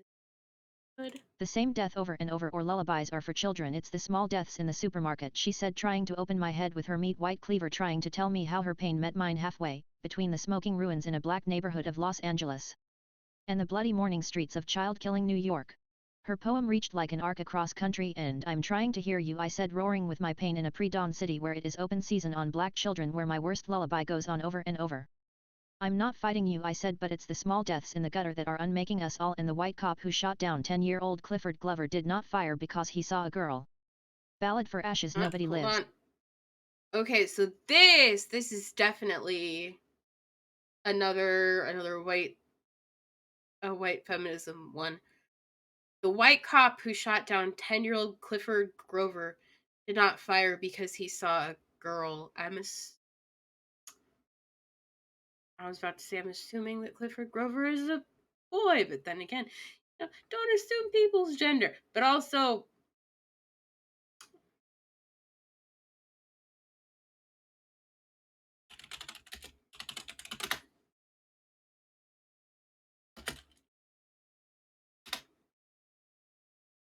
a 10-year-old African American boy who was fatally shot by Thomas Shea, an on duty undercover policeman, on April 28th, 1973. Glover's death and Shea's later acquittal for a murder charge led to riots in the South Jamaica section of Queens, New York. So, yeah, he did not fire because he saw a girl. He fired because he saw a black person. I mean, I was going to say a black boy, but then there's the problem where police tend to assume that black people are older than they are. So he did not fire because he saw a girl. So again, white feminism making, everything is about gender, everything is about the patriarchy. A black feminist comes in and she says, little black boys are not dying because police saw a girl.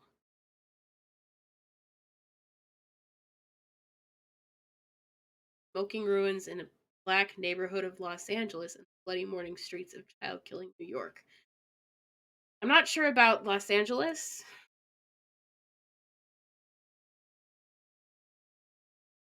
And here it says led to riots in the South Jamaican section of Queens, New York. I mean, maybe into it a bit more. South Jamaica, 24 people, including 14 policemen, were injured, 25 protesters. There were smaller demonstrations outside the courthouse. Trial, cultural impact. Audre Lorde wrote a poem. A rapper wrote a song, Hymns. Rolling Stones reference in 1973 song Doot, Doot, Doot, Doot, Doot. Heartbreaker. Thomas Hauser writes about it in the Trial of Patrolman Thomas Shea, which was published. I kind of hate that. It's the Trial of Patrolman Thomas Shea, because it's kind of like, and like, you could totally make the argument against the opposite, but it kind of like it's centering the white guy who did the murder rather than the child who is dead, and that's weird. I don't like that so much. Thomas Hauser. I'm sure.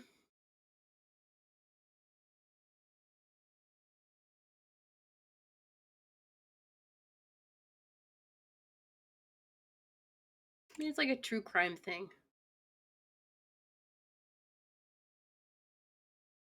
He kind of looks like Anthony Bourdain.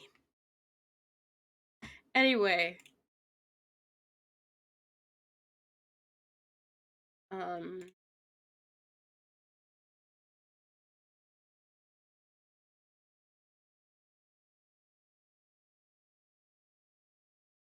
yeah, it doesn't say anything about Los Angeles, so I'm wondering.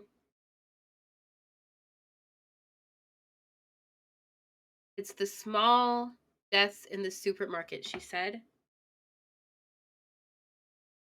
Trying to open my head with her meat white cleaver.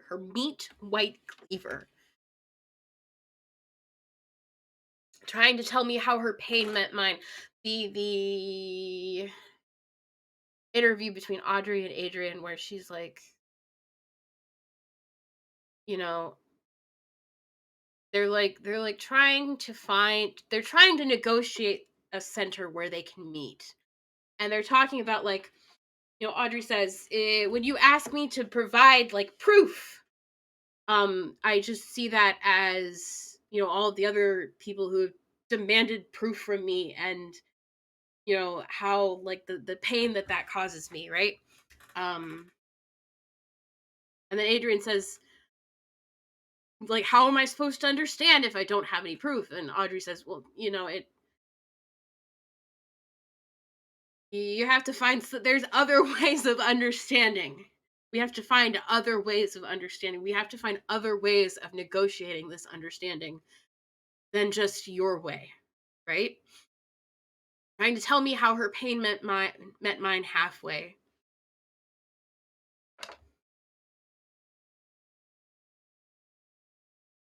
The idea that, like, she's a white person and she is coming to the conversation and she's saying, my pain meets yours halfway.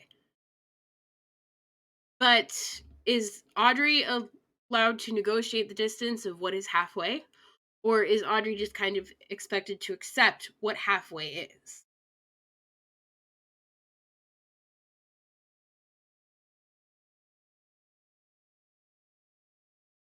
Her poem reached like an arc across the country, and I am trying to hear you, I said, roaring with my pain in a pre dawn city where it is open season for black children, where my worst lullaby goes on over and over.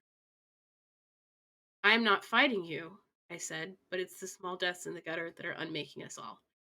White cop who shot down 10-year-old Cliff Clover did not fire because he. Yeah. Ballad for Ashes. Okay. Oh God. No. Okay, it's bad. What did I do? The same death over and over, or lullaby, and the I'm ballad for ashes nobody lives. Cried the thin man high on the sunny stone steps of my house, dreaming he lied. I saw him come flying down to the ground with a thud. I touched his bruised face with my fingers in the low sun. A man crept up to a golden cup to beg for a drink. Damn. The water was cold, but the edges of void slit his lips like a sieve. Since... A woman / dirge for wasted children for Clifford. Awakening rumors of the necessity for your death are spread by persistent screaming flickers in the morning light. I lie knowing it is past time for sacrifice. I burn like the hungry tongue of an ochre fire, like a benediction of fury pushed before the heel of the hand of the thunder goddess, parting earth's folds with a searching finger. I yield one drop of blood which I know instantly is lost. A man has had himself appointed legal guardian of fetuses. Centuries of wasted children warred and hoard and slaughtered anoint me guardian for life. But in the early light another sacrifice is taken unchallenged. A small dark shape rolls down a hilly slope, dragging its trail of wasted blood upon the ground. I am broken into clefts of screaming that sound like the drilling flickers. Hold on. Woman dirge for... That's probably child. Awakening rumors of the necessity for your death are spread by persistent screaming flickers and rumors of the necessity for your death. So that would be the media campaign. The media campaign always starts quick. It's what is that? What are you talking about? I was the one who brought it up. Shit. Um, Manufactured consent, right? The rumors of necessity for your death. So they are already manufacturing consent. You know, in the morning light. The sun's coming up, and they're already manufacturing consent. I lie, knowing it is past time for your sacrifice. I burn like the hungry tongue of an ochre fire, like a benediction of fury, pushed before the heel of the hand of the thunder goddess. Parting earth's folds with a searching finger, I yield one drop of blood, which I know instantly is lost.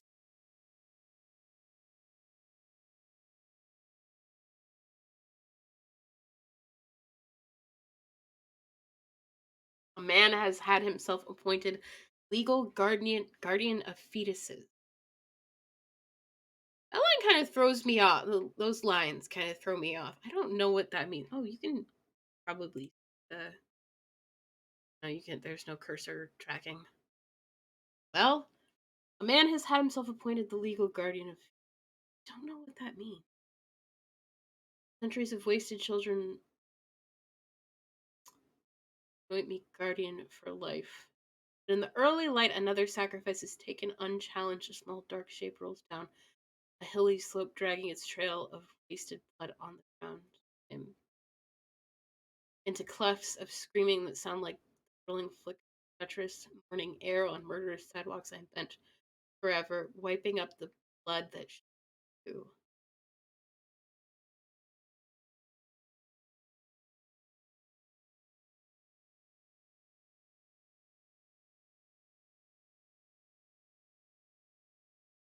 I've noticed um knowing it's past time for sacrifice, I burn like the hungry tongue of like a benediction of fury. She talks a lot in the cancer journals about how maybe not she talks a lot, but a thing that she says in the cancer journal, thing that she says in a few essays outsider is the importance of the the pain, right?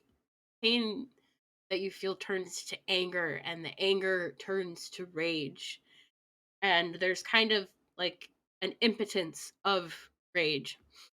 Rage is how you feel when there's nothing you can do about your situation. So instead of allowing that anger to fester into rage, you have to let your anger out. You have to let your anger, you have to channel your anger into something productive, into doing something that's changing the world. You have to speak, you have to speak your piece, right? You have to say the things you need to say, and you also have to say the things that will bring you peace, right? Um, and so, I'm thinking dirge. What's a dirge? I'll do that here. Not over here. Over here. Dirge. I think like a dirge is like a music, right? A lament for the dead, especially one forming part of a funeral rite. So, a mournful song, a piece of music, a funeral dirge, a woman dirge for wasted woman slash. So, a woman slash dirge, a woman has become a song, a woman's song, her song.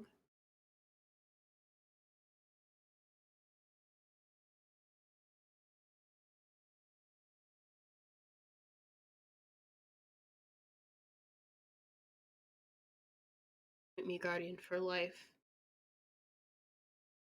I wonder. I wonder if this is the in reference to the cop. He has had himself appointed legal guardian of fetuses.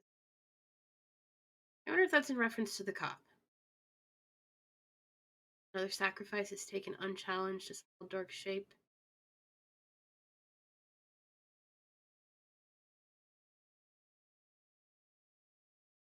Puffs of screaming that sound like the drilling flickers in treacherous, murderous sidewalk. Hmm. Next one. I don't.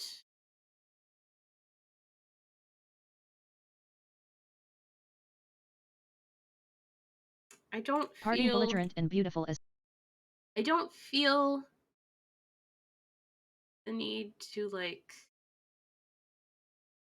come to a conclusion about these as much as I do just kind of explore them. And I think that's a good practice with poetry is, you know, try less to understand what the poem is saying than you are trying to like explore things that make the poem, right? Um, and so like when I like, I'm thinking about meaning, like words. What do words mean, and trying to find like all of the meanings that could be used with a particular word, and try to understand like which ones make sense for that poem. And it's poems are much less about what is correct and much more about like what makes sense to me. So how does this poem make sense to me? And like it doesn't have to make sense. It doesn't have to make sense as a whole so much as it makes sense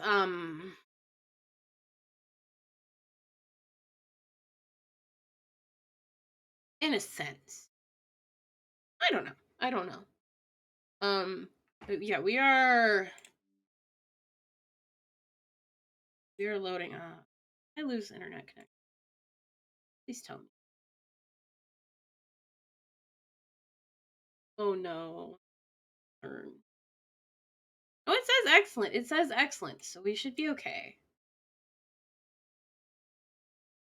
But for some reason, my page is not low. Well, you know what? We'll just do some cleanup. Dale, reload it. Oh, there it goes. There it goes. There it goes. Okay. 725. Parting belligerent and beautiful as a trapped ibis, your lean hands are a sacrifice spoken 3 times before dawn. There is blood in the morning egg that makes me turn and weep. I see you weaving pain into garlands the shape of a noose while I grow weary of licking my heart. For moisture cactus tongued. Time, peace and other destinies of choice, you could have come red-headed with a star between your thighs and morning like tender mushrooms rising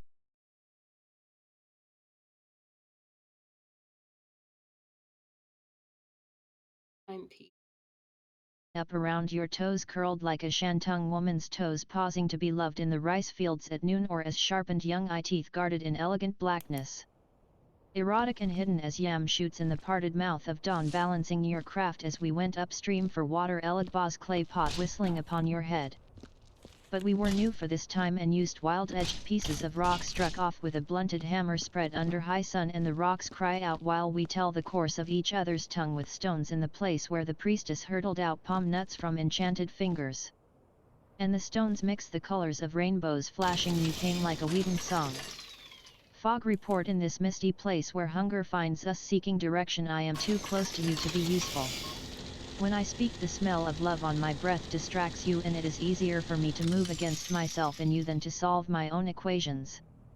I am often misled by your familiar comforts. The shape of your teeth is written into my palm like a second lifeline. When I am fingerprinted, the taste of your thighs shows up outlined in the ink.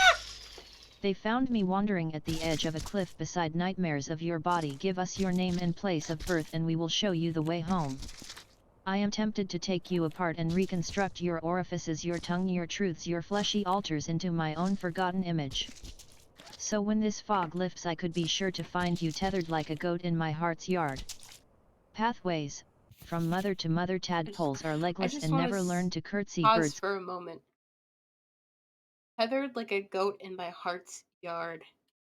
Okay, this is so weird and kind of like dorky, but my girlfriend is like obsessed with sheep right now, and so that just kind of reminded me of them. Um, yeah. Um, okay. Let me.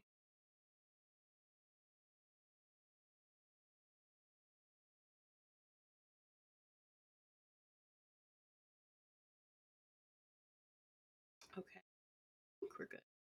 cannot pee in spring. Black snakes go crazy, bowing out of the presence of kings. Digging beneath a riverbed whose heart pathways, from mother to mother, tadpoles are legless and never learn to curtsy. Birds cannot pee in spring. Black snakes go crazy, bowing out of the presence of kings.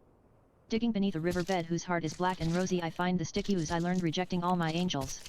It puzzled my unborn children and they paused in my frightened womb a decade or too long, breaking apart what was begun as marriage. My mother wept. Fleshy lemmings dropped like corn into her hopper, popping as they hit the water, and hungry tadpoles winnowed up my falls. Wherever she wore ivory, I wear pain. Imprisoned in the pews of memory beneath the scarlet velvet is a smile. My mother weeping gouts of bloody wisdom, pewed oracular and seminal as rape, pursues me through the nightmares of this wonderland of Earl learning, where I wander cryptic as a saint, tight-mouthed as cuttlefish YP. Darting beneath and over vital flaws, unstitched like crazy patchwork until analyzed and useless, I crest in a shoal of missing mommies, paid and made in beds of consecration, worshipped by rituals in which I do not believe, nor find a place to kneel and rest out of the storm of strangers and demands. Drowning in flooded churches thick with rot and swollen with confusion, lashed to a raft of grins aligned in an enemy reason, I refuse to learn again. Item. Birds cannot pee and so they shat upon our heads while we learned how to bow out of the presence of kings. Death dance for... Hold on. We have the presence of kings.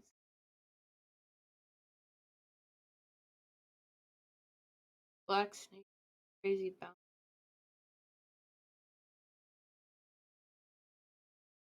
Rejecting all my angst.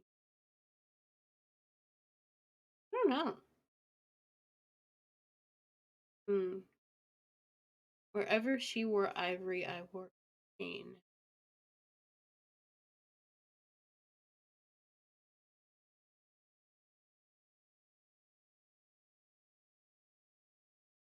Hmm.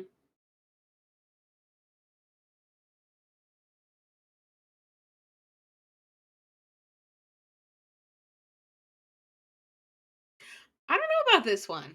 I'm not sure what to make of it. Um,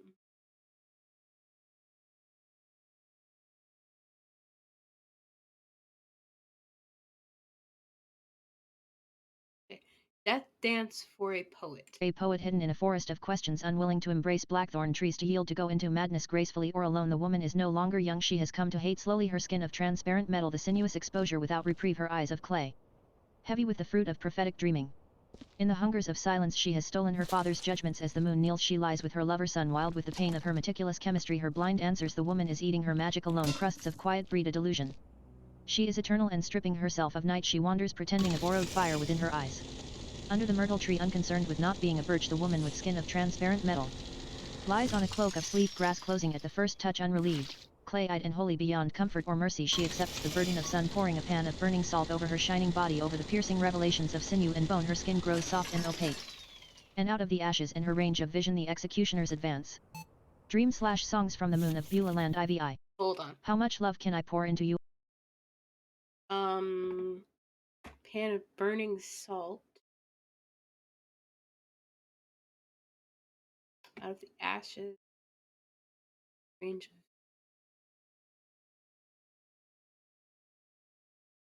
hidden in a forest of questions. I'm willing to black door.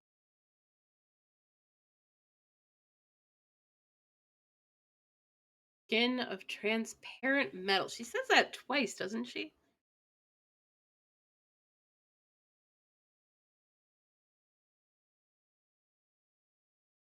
Yeah, the woman with skin of transparent metal. I mean, can't think of what kind of metal would be transparent, but I can think of like glass. But glass isn't metal. Sinuous exposure without reprieve. Her eyes of clay heavy with the fruit of prophetic. So, like, she wears her heart on her sleeve. Sinuous exposure without reprieve. Her eyes of clay heavy with the fruit. I mean, that seems like, like she wears her heart on the sleeve. In the hungers of silence, she's stolen her father's judgments. As the moon kneels, she lies with her lover's son, wild with pain. Her meticulous chemistry, her blind answers, the woman is eating her magic alone. Crests of quiet breed a delusion. She is eternal, and stripping herself of night, she wanders, pretending a borrowed fire within her eye. Hmm.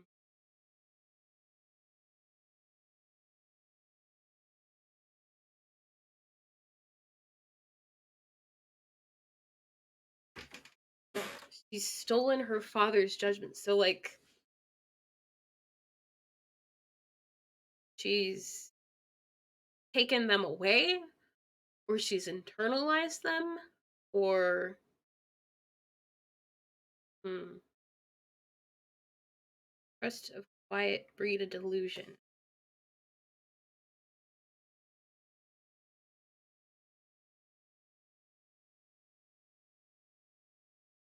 Under the myrtle tree, unconcerned with not being a birch. The myrtle tree doesn't care about being a birch tree. The myrtle tree thinks it's a birch tree?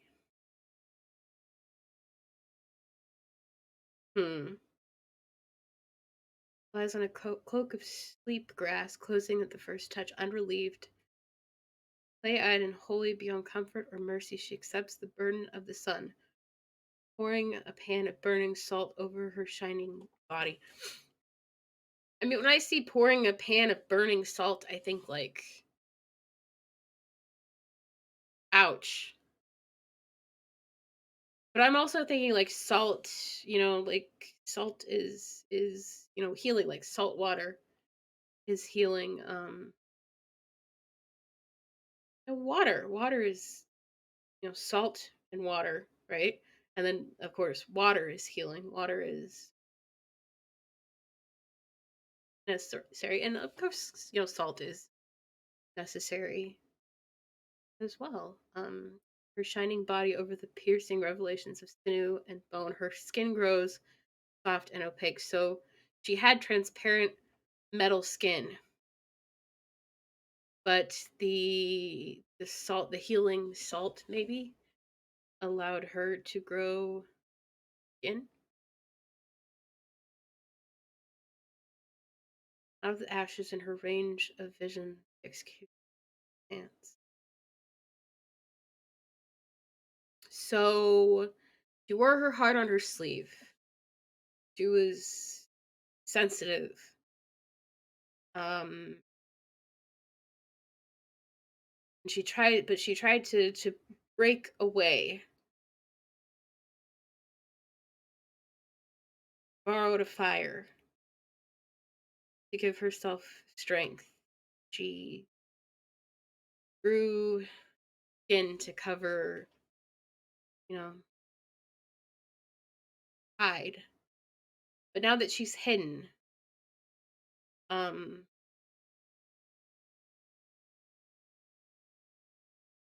everything that hurts her is still there.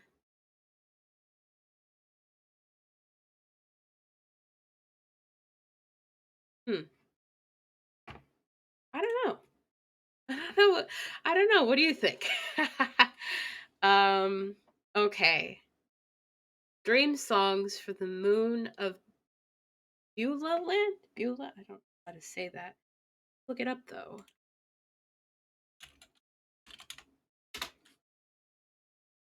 Um. A hymn. A given name. A land referred to in the biblical book of Isaiah. It is the land of the Jewish people. Okay. Okay, Beulah land. Beulah land? I don't know how to say that. Beulah. There's no. Oh, Beulah. Beulah. Okay. Dream songs from the moon of Beulah land. Okay. So, wait. Okay, yeah, this is. Oh, wait. Multiple parts.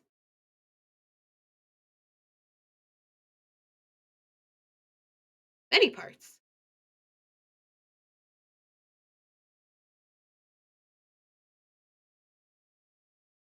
I said before, it runs out of you like undigested spinach, or shall I stuff you like a rich, and out of the ashes in her range of vision. Dream/songs from the moon of Beulah land IVI. How much love can I pour into you? I said before, it runs out of you like undigested spinach, or shall I stuff you like a ritual goose with whatever you think you want of me, and for whose killing shall I grow you up? To leave me to mourn in the broken potsherds upon my doorstep in silent tears of the empty morning? But I'm not going anywhere, you said. Why is there always another question beyond the last question? Anu, word out of your mouth, another storm? It's happening, I said. FS. Whenever I look for you, the wind howls with danger. Beware, the tree arms scream. What you are seeking will find you in the night, in the fist of your dreaming, and in my mouth the words became sabers, cutting my boundaries to ribbons of merciless light. I dreamt you were driving me in a big black Mazda, the car with a rotary engine that ate up 3 kinds of gas at the same time, and whenever we came to a station upon our journey, I would have to jump out and explain to the red-faced attendant with a panting hose in his hand that each kind of gas gave us very different mileage, and we needed them all, for the combined use of all 3 would get us to where we were going with a great economy of energy. You say I am sound as a drum, but that's very hard to be as you cover your ears with academic parchment. Be careful, you might rip the cover with your— Hold on. Hold on. The panting hose in his hand that each kind of gas gave us very different mileage and needed them all for the combined use of all 3 would get us to where we are going with great economy.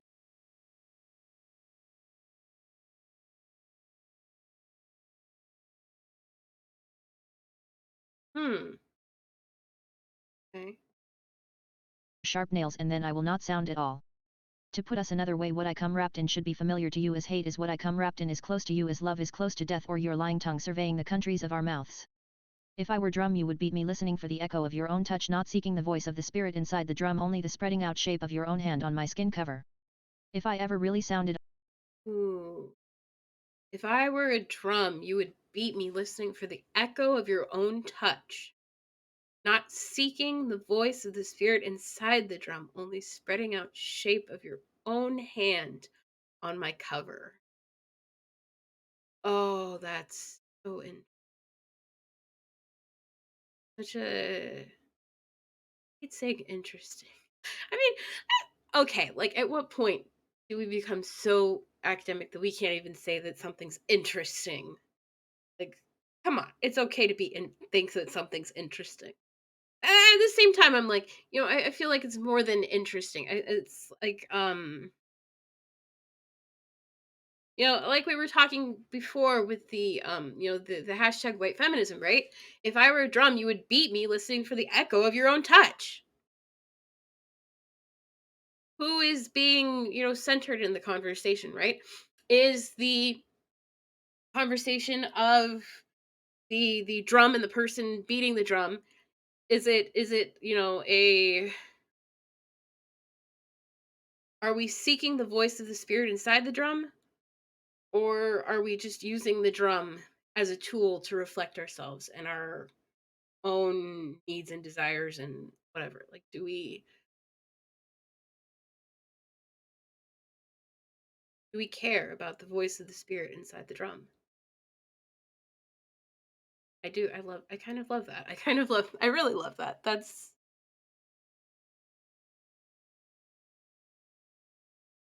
see, if I ever really sounded, I would rupture your eardrums or your heart. I would rupture your eardrums or your heart. Oh, Learning to say goodbye is finding a new tomorrow on some cooler planet, barren and unfamiliar and guiltless. It costs the journey to learn letting go of the burnout rockets, to learn how to light up space with the quick fire of refusal, then drift gently down to the dead surface of the moon. Recreation coming together. It is easier to work after our bodies meet paper and pen, neither care nor profit whether we write or not, but as your body moves under my hands charged and waiting, we cut the leash, you create me against your thighs, hilly with images moving through our word countries. My body writes into your flesh the poem you make of me. Touching you I catch midnight as moon fires set in my throat, I love you, flesh into blossom I made you and take you made into me. my body writes into your flesh the poem you make of me.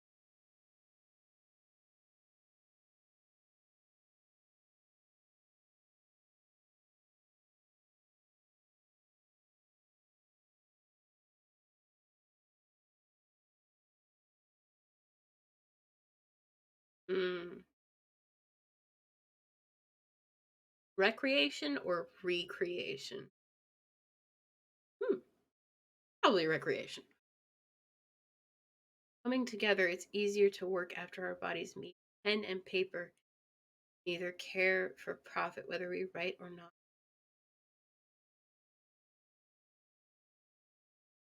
Create me eyes. Oh God, this is some of these are like incredibly uh erotic, for lack of a better word. Um,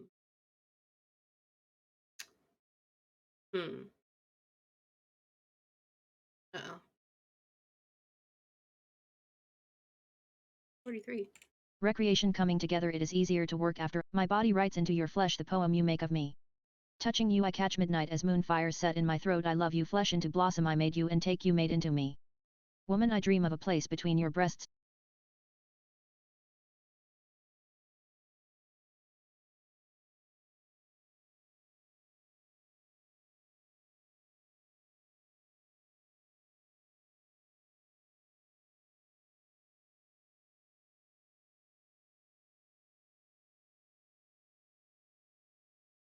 Okay.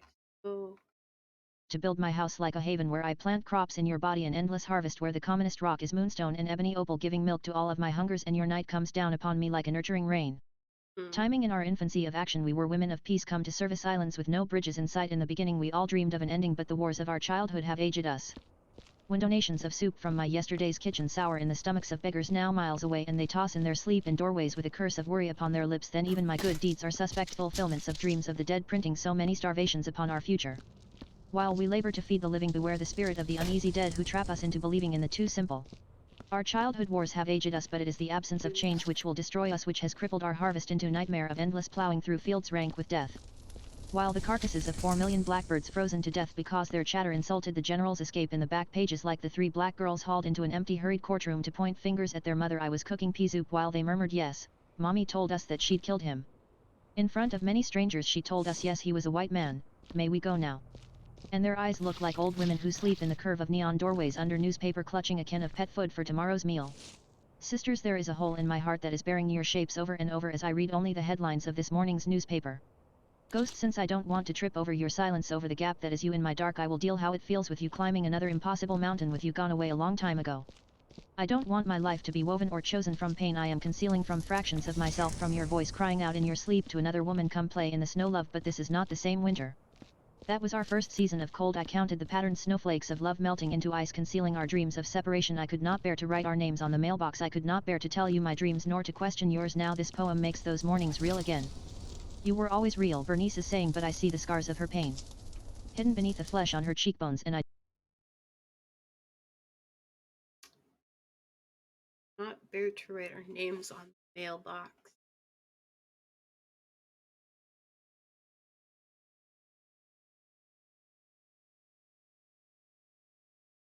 Hmm.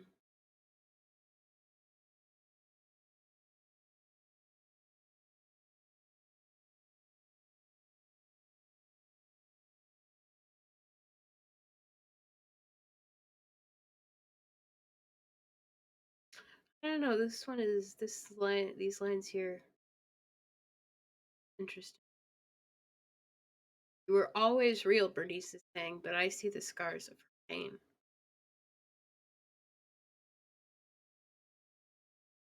Of course, cuts off there.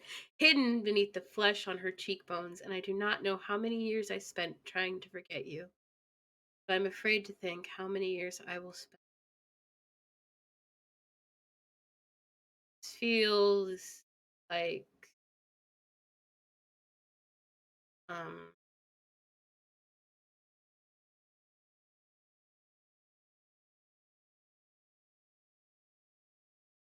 not bear to tell you you're this sounds like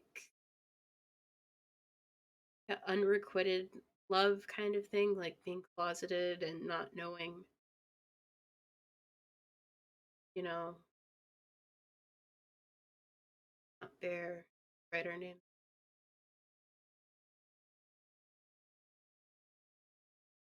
Since I don't want to trip over your silence, over the gap that is you.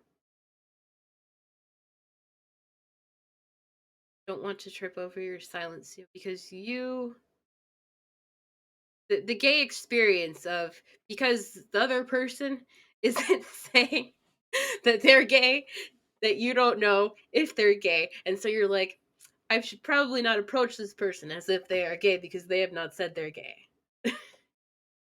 That's what I'm getting here. um I could not bear to write our names on the mailbox. I could not bear to tell you my dreams. My dreams are of writing our names on the mailbox together, calling this our home. What makes that a house a home? Writing your names on the mailbox. Not necessarily, but it's how we tell everybody else that, right?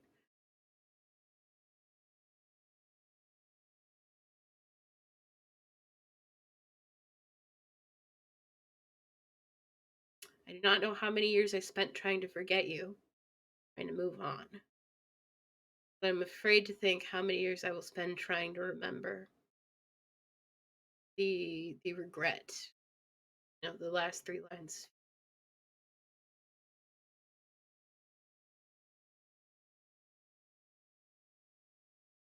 Okay. artisan in workshops without light, we have made birds that do not sing, kites that shine but cannot fly with the speed by which light falls in the throat of delicate working fire. I thought I had discovered a survival kit buried in the moon's heart, flat and resilient as turtles. A case of tortoise shell hung in the mouth of darkness, precise unlikely markings carved into the carapace, sweet meat beneath. I did not recognize the shape of my own name. Our bedspread is a midnight flower coming all the way down to the floor, there your craft shows. Letter for Jan. No, I don't think you were chicken not to speak. I think you afraid I was mama as laser seeking to eat out or change your substance model is a bent on destruction by threat who might cover you in a thick dark cloud of guilty symbols smelling of sandalwood and old buffalo musk. Of fiery offerings in the new moon's chalice that would seduce you open, turning erotic and delightful as you went under for the third time, your own poetry and sweetness masked and drying out upon your lips. I do not even know who looks like you. Of all the sisters who come to me at nightfall, we touch each other in secret places, draw old signs and stories upon each other's back and proofread each other's ancient copy. You did not come to me speaking because you feared me as I might have been godmother grown affluent with the payment of old debts, or because you imaged me as quick chic cutting your praise song shared to ribbons. Thankless and separate as stormy gulfs where lightning raged to pierce your clit with proud black anger, or to reject you back into your doubt, smothering you into acceptance with my own black song coming over and over as angry nightmares upon your pillow to swallow you into confusion like a cherished berry. Or buy you up at random with my electric body shooting out rhythm and symbol like lasers to burn you up and vanish before the night.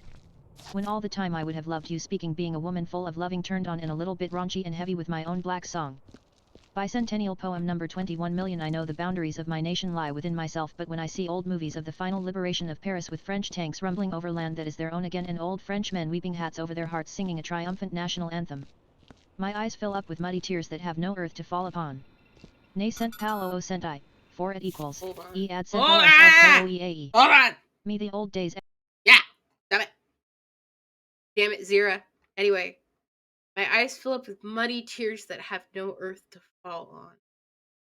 What is the bicentennial? Like every 50 years. Centennial is 100 years, right? So bi would be every 50 years. Number 21 million. The boundaries of my nation lie within myself. When I see old movies of the final liberation of Paris, my eyes fill up with muddy tears that have no earth to fall upon.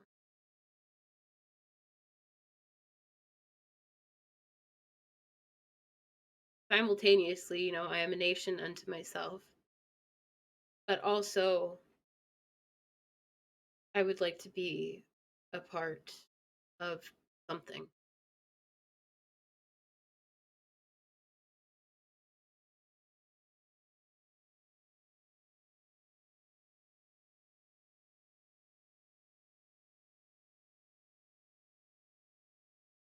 Maybe, maybe, maybe, maybe. Bicentennial poem number 21 my eyes ne cent pal oo cent I, Okay, so for it equals. please shush. This is part 4, the old days.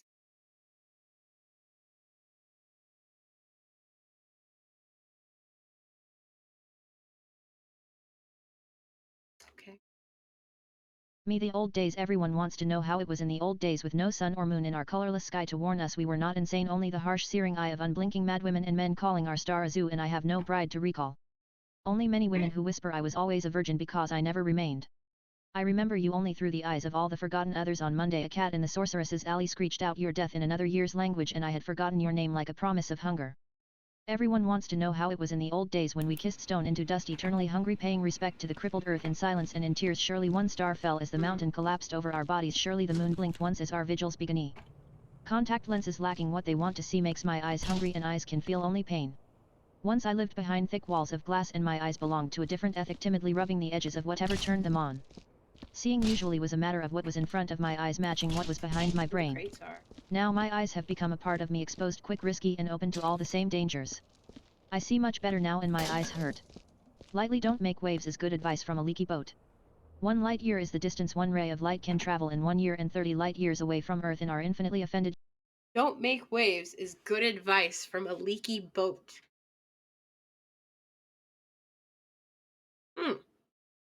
Universe of waiting, an electronic cloud announces our presence finally to the unimpressible stars. This is straight from a Scientific American. On the planet Earth, our human signature upon the universe is an electronic cloud of expanding 30-year-old television programs like Howdy Doody, Arthur Godfrey, Uncle Milty, and hula hoops, quiz shows and wrestling, midgets, baseball, the McCarthy hearings, and Captain Kangaroo. Now I don't know what a conscious universe might be, but it is interesting to wonder what will wave back to all that. Oh, I love this. Ah. Oh, that's cool. So she's saying that the electric cloud announces our presence. So the human signature upon the universe is an electric cloud of expanding 30-year-old television programs. I'm not sure if she's talking about like the airwaves themselves, or if she's talking, because I know that like in one of the moon landings, or no, there's some kind of thing that they shot off and they put a bunch of like stuff in it, like a time capsule they sent out to aliens or whatever. I forget if that's real or if that's just like a movie thing, but it's something that I've seen something about before. Let me Google it. Like a space time capsule. Oh, here, space time capsule 1982. Time capsule launched into space for aliens to find. So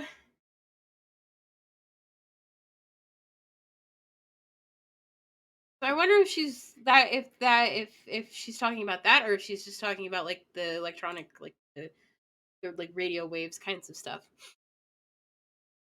An electronic cloud. I mean, an electronic cloud of expanding 30-year-old television. I would say that that's, like a, not radio waves, but what are they called? I forget. Anyway, the TV waves. You know how in Charlie and the Chocolate Factory they send the kid through the TV waves and he gets little, he's the size of a chocolate bar. Those kinds of waves. Waves. Um Now, I don't know what a conscious universe might be, but it's interesting to wonder what will wave back to all that.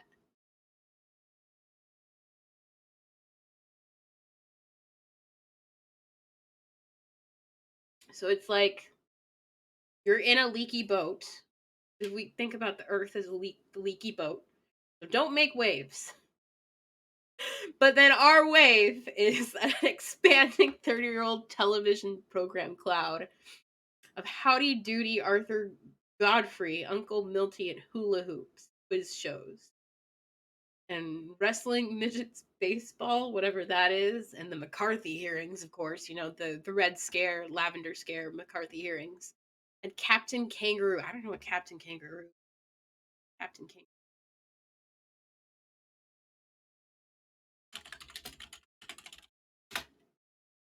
Captain Kangaroo. A children's television series, Scandal. One of the the things that comes down is scandal. So what is the Captain Kangaroo scandal? New book reveals Captain Kangaroo's dirty secrets. What?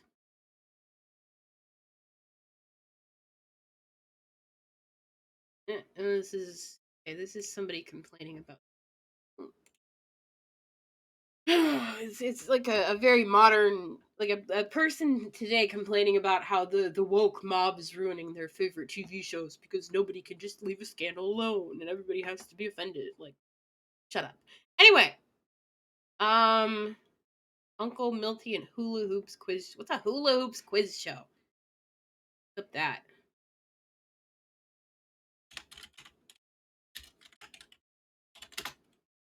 Probably not an actual thing. Um, yeah. 30-year-old television. I don't know what a conscious universe might be, but it is interesting to wonder what will wave back to all of that. How will aliens respond to the McCarthy hearings?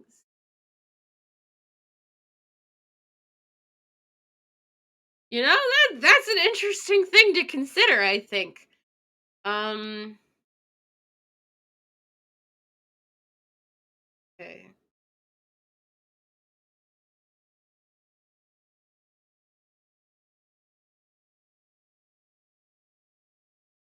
Okay.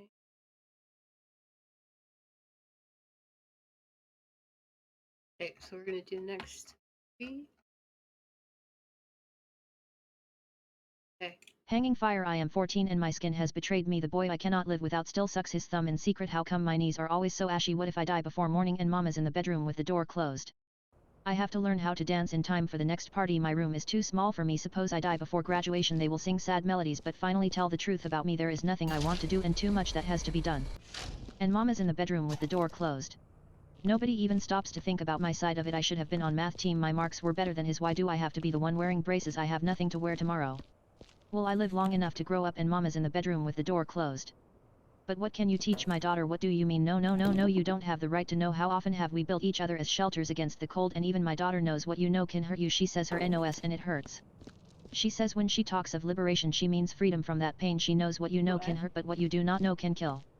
From inside an empty purse money cannot buy you what you want. Standing flat-foot and lying like a grounded chestnut, unlovable and suspect, I am trying to reach you on whatever levels you flow from treacherous growing water in a blind tongueless pond. I am the thread of your woman's cloth, the sexy prison that protects you, deep and unspoken flesh around your freedom. I am your enemy's face.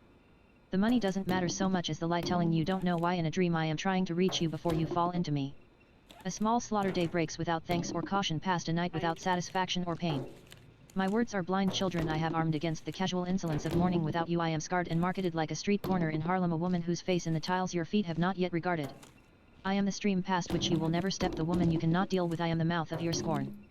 From the greenhouse summer rains like my blood, cries lover, my lover, over and over, surging, receding, sometimes a brief sun knifing through rain like my blood, speaks in alternate whispers, roaring, giving and taking, seeking, destroying, beseeching, green sprouts in our struggling garden, blessing the earth as it suffers, blind rain beating down.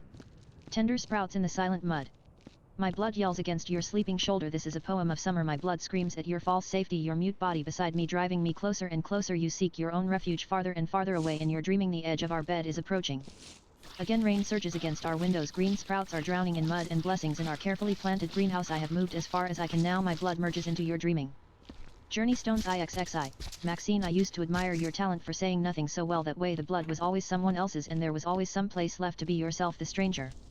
IL Elaine, my sister outsider, I still salute the power of learning loss. Ill China girl on the run, I am sorry our night was not black enough for you to hide. Elaine, my sister outsider, I still salute the power of learning loss. Learning loss.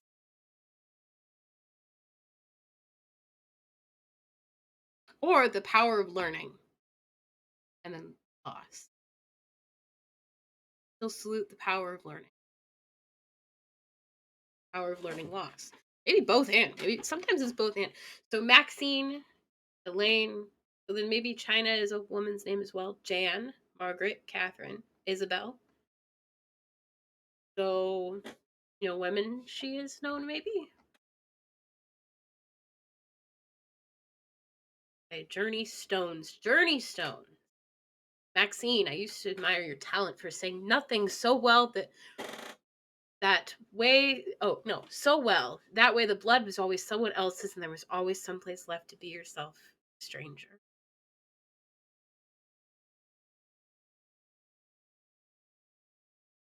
Says nothing,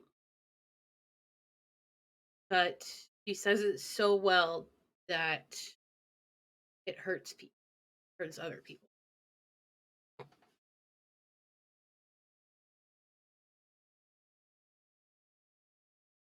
Girl on the run, I am sorry our night was not black enough. Biden. So maybe, if we're talking about like lovers, then maybe it's not black enough, like it's not dark enough, it's not shady enough, it's not hidden enough. Escape the hide to escape the shame, like be in the closet. Jan was the name of so many people I cannot remember you. Was a name for so many people I cannot. Margaret, broken rock you dropped into my pocket had unrelenting curves that would not polish. I discovered it was a petrified half shell of a prehistoric nut. With a broken rock. And then you find out petrified half shell of a prehistoric nut. It's what is it called? A diamond, like a diamond in the rough. Margaret is a diamond in the rough. Catherine, you lie against the earth like a little pungent onion, and whenever I come too close to you, I weep.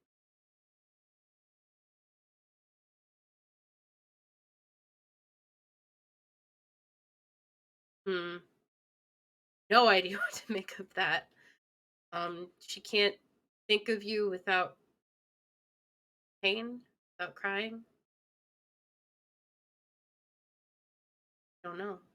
Isabel, I hear your blood ring, but I am tired of friends who hurt and lean at the same time. My heart grows confused between your need for love and your need for destruction. Who hurt and lean at the same time. I don't know what that means. Hear your blood ring. Like excitement? I hear your excitement, but I'm tired. And I'm tired of you. My heart grows confused between your need for love. I don't know what you want. Dude, I love you, but I don't know what the fuck you want from me. Joyce, you always hated being furious and without anyone to kill.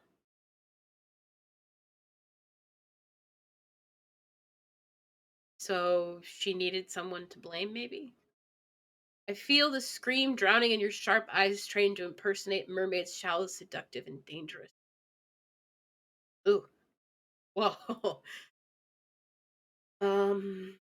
Flora, my sister, what I know no longer need to understand. If you make me stone, I will bruise.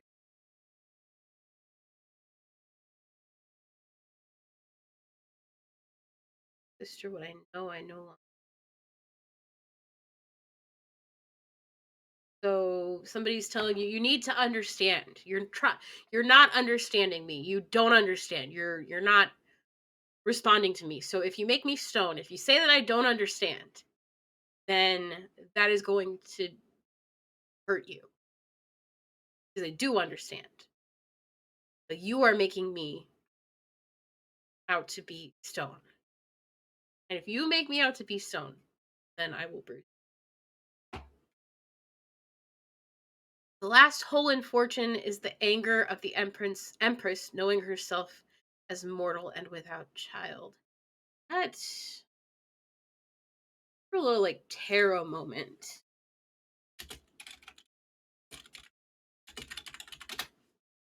The last hole in fortune is the anger of the empress knowing herself as mortal and without child. Last hole in fortune. Fortune, the wheel of fortune is a tarot card, and the empress is a tarot card as well. So the empress is traditionally associated with maternal influence. It is the card you are hoping to start a family. She can represent the creation of life, romance, art, or new business. And then we have a wheel of fortune. Tarot. Wheel of Fortune is one of the 78 cards in a tarot deck and is the 10th trump or major arcana card in most tarot decks. It's used in game playing. People play games with tarot cards. We see a revolving wheel, which represents the wheel of life. In each corner of the card, we see four winged creatures in clouds. They represent, okay, yeah, meaning. A common aspect to most interpretations of this card within a reading is to introduce an element of change in the querent's life, such change being in station, position, and fortune. Last hole in fortune is the anger of the empress, knowing herself as immortal and without a child. So she can the empress can represent romance.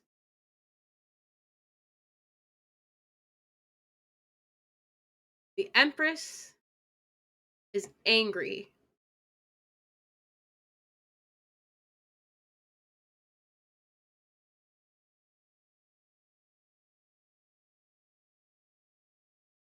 because she realizes that she is not divine. Die.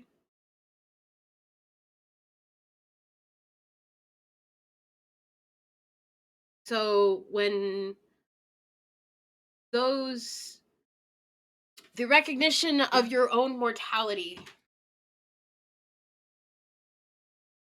this is a new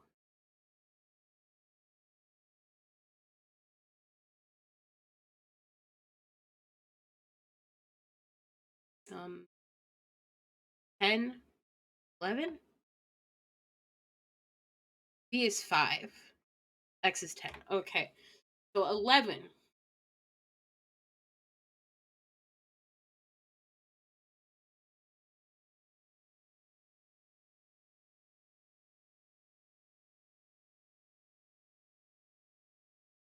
Hmm. Like I have a vibe, but I don't know how to like describe the vibe. Like, she is looking back on all of these women, and she's journey stones, right? So the last hole in fortune, looking back on all of these different relationships, we realize that they bore no fruit.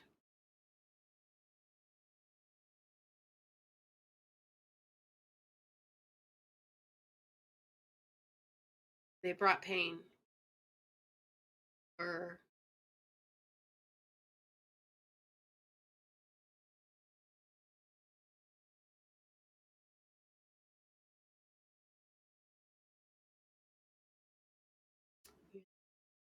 I don't know. I say that a lot, but that's all. That's what it's all about. Poetry is all about. It's about interpreting. Interpreting. It's about interpreting, not knowing. Right? Playing with ideas. Playing with, you know, words. Wordplay. um. eh, Um. Go. My heart grows confused between Eh. your need for love and if you, about black shiny women spice about religion after church on Sundays I learned to love the gospel music swelling up past garbage cans in the summer backyards of my childhood Armageddon. Black shiny women spicy as rocking pumpkins encased in stiff white covers long-sleeved silk against brick and their rocketed beat snapped like pea shooters in the August time while the fingered tambourine's hand-heeled beat rose through the air shafts sweet and timely. I hear the music filtered through a heat wave of my mother's churchly disapproval.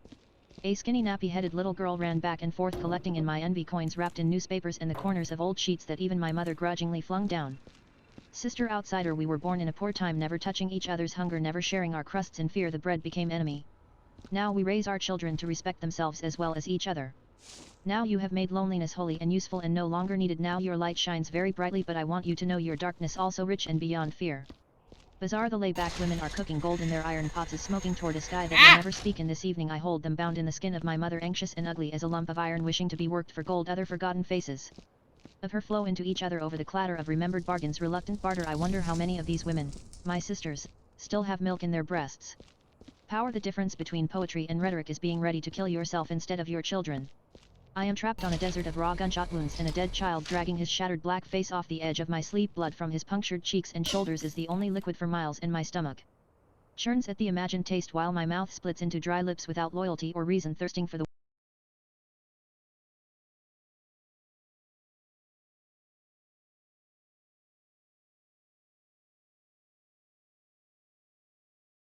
Oh, I know what this. Oh, I know what she. I know what she's talking.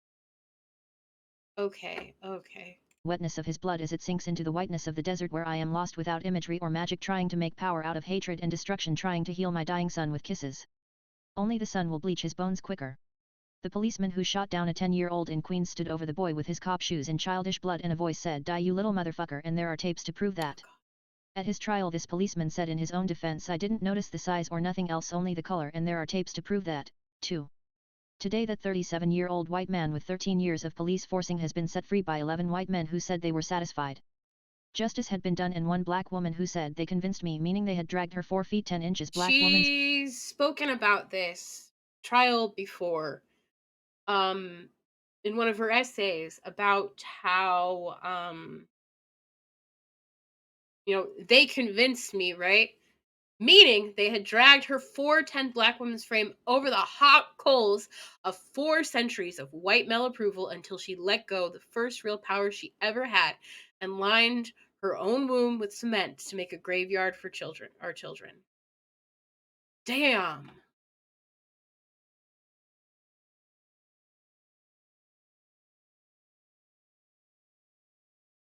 That's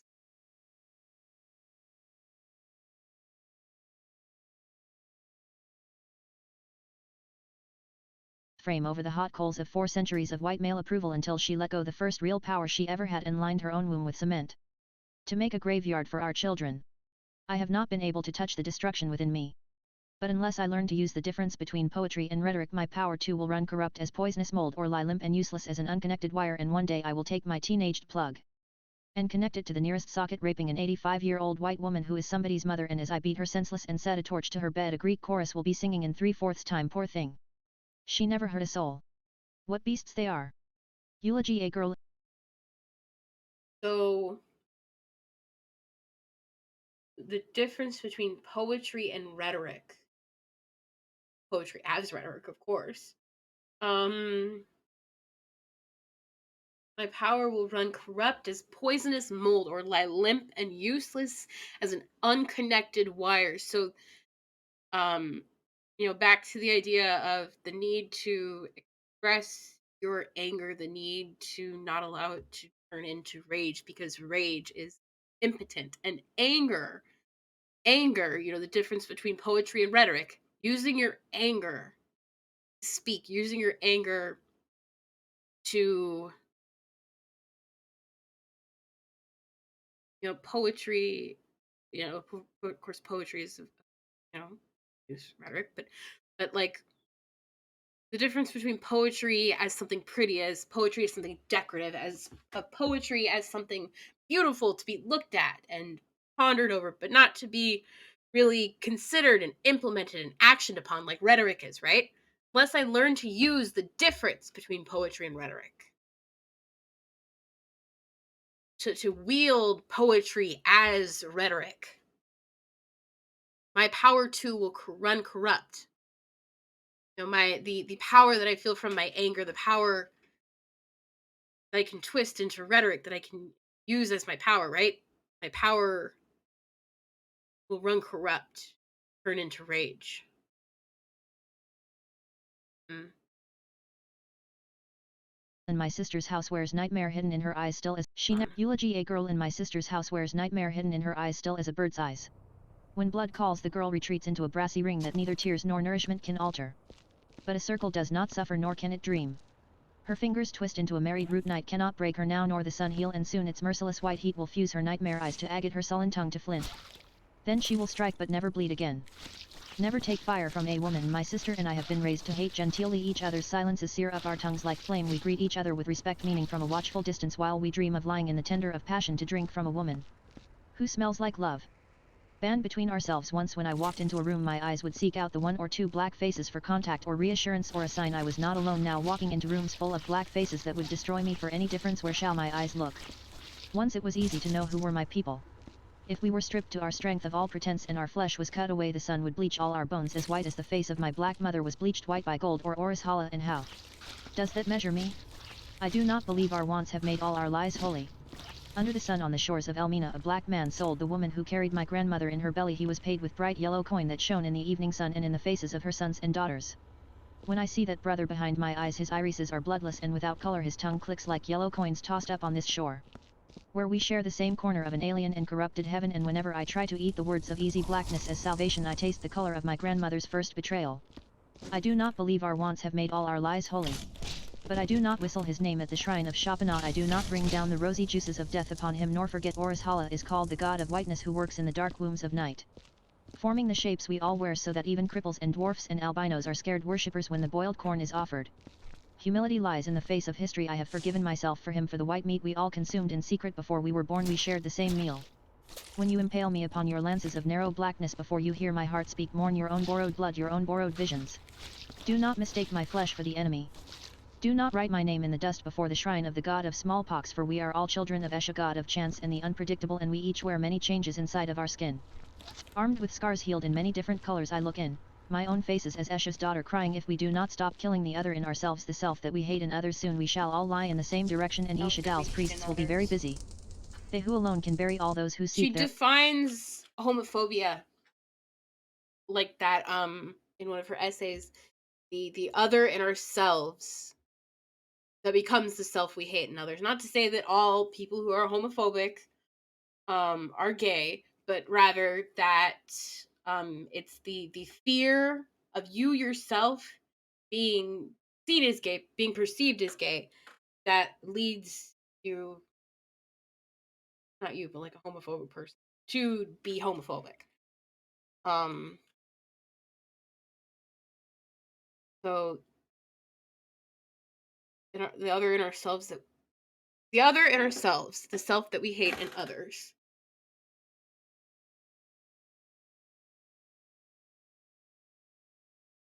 Hmm.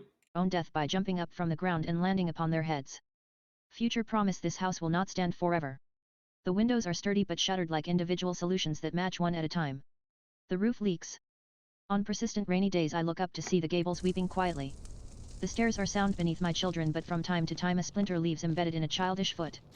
I dream of stairways sagging into silence, well used and satisfied with no more need for changelessness. Once freed from constancy, this house will not stand forever. The trollop maiden: but my life is not portable now, said the trollop maiden. I need fixed light to make my witless orchids grow into prizes, and the machine I use to make my bread is too bulky to move around easily, and besides it needs a specially heavy current. But the old maid who lives in your navel is the trollop maiden's desire, and your orchids sing without smell in the fixed light like sirens. You can always run off yourself, said the trollop maiden, but my life is not portable yet. She moved into coquette with the rhythms of a gypsy fiddle fired across my bow with a mouthful of leaden pain. Now that's one piece I cannot leave behind, she whispered. Solstice: we forgot to water the plant and shoots when our houses were full of borrowed meat, and our stomachs with the gift of strangers who laugh now as they pass us because our land is barren. The farms are choked with stunted rows of straw, and with our nightmares of juicy brown yams that cannot fill us. The roofs of our houses rot from last winter's water, but our drinking pots are broken. We have used them to mourn the deaths of old lovers. The next rain will wash our footprints away, and our children have married beneath them. Our skins are empty. They have been vacated by the spirits who are angered by our reluctance to feed them. In baskets of straw made from sleep grass and the droppings of civets they have been hidden away by our mothers who are waiting for us by the river.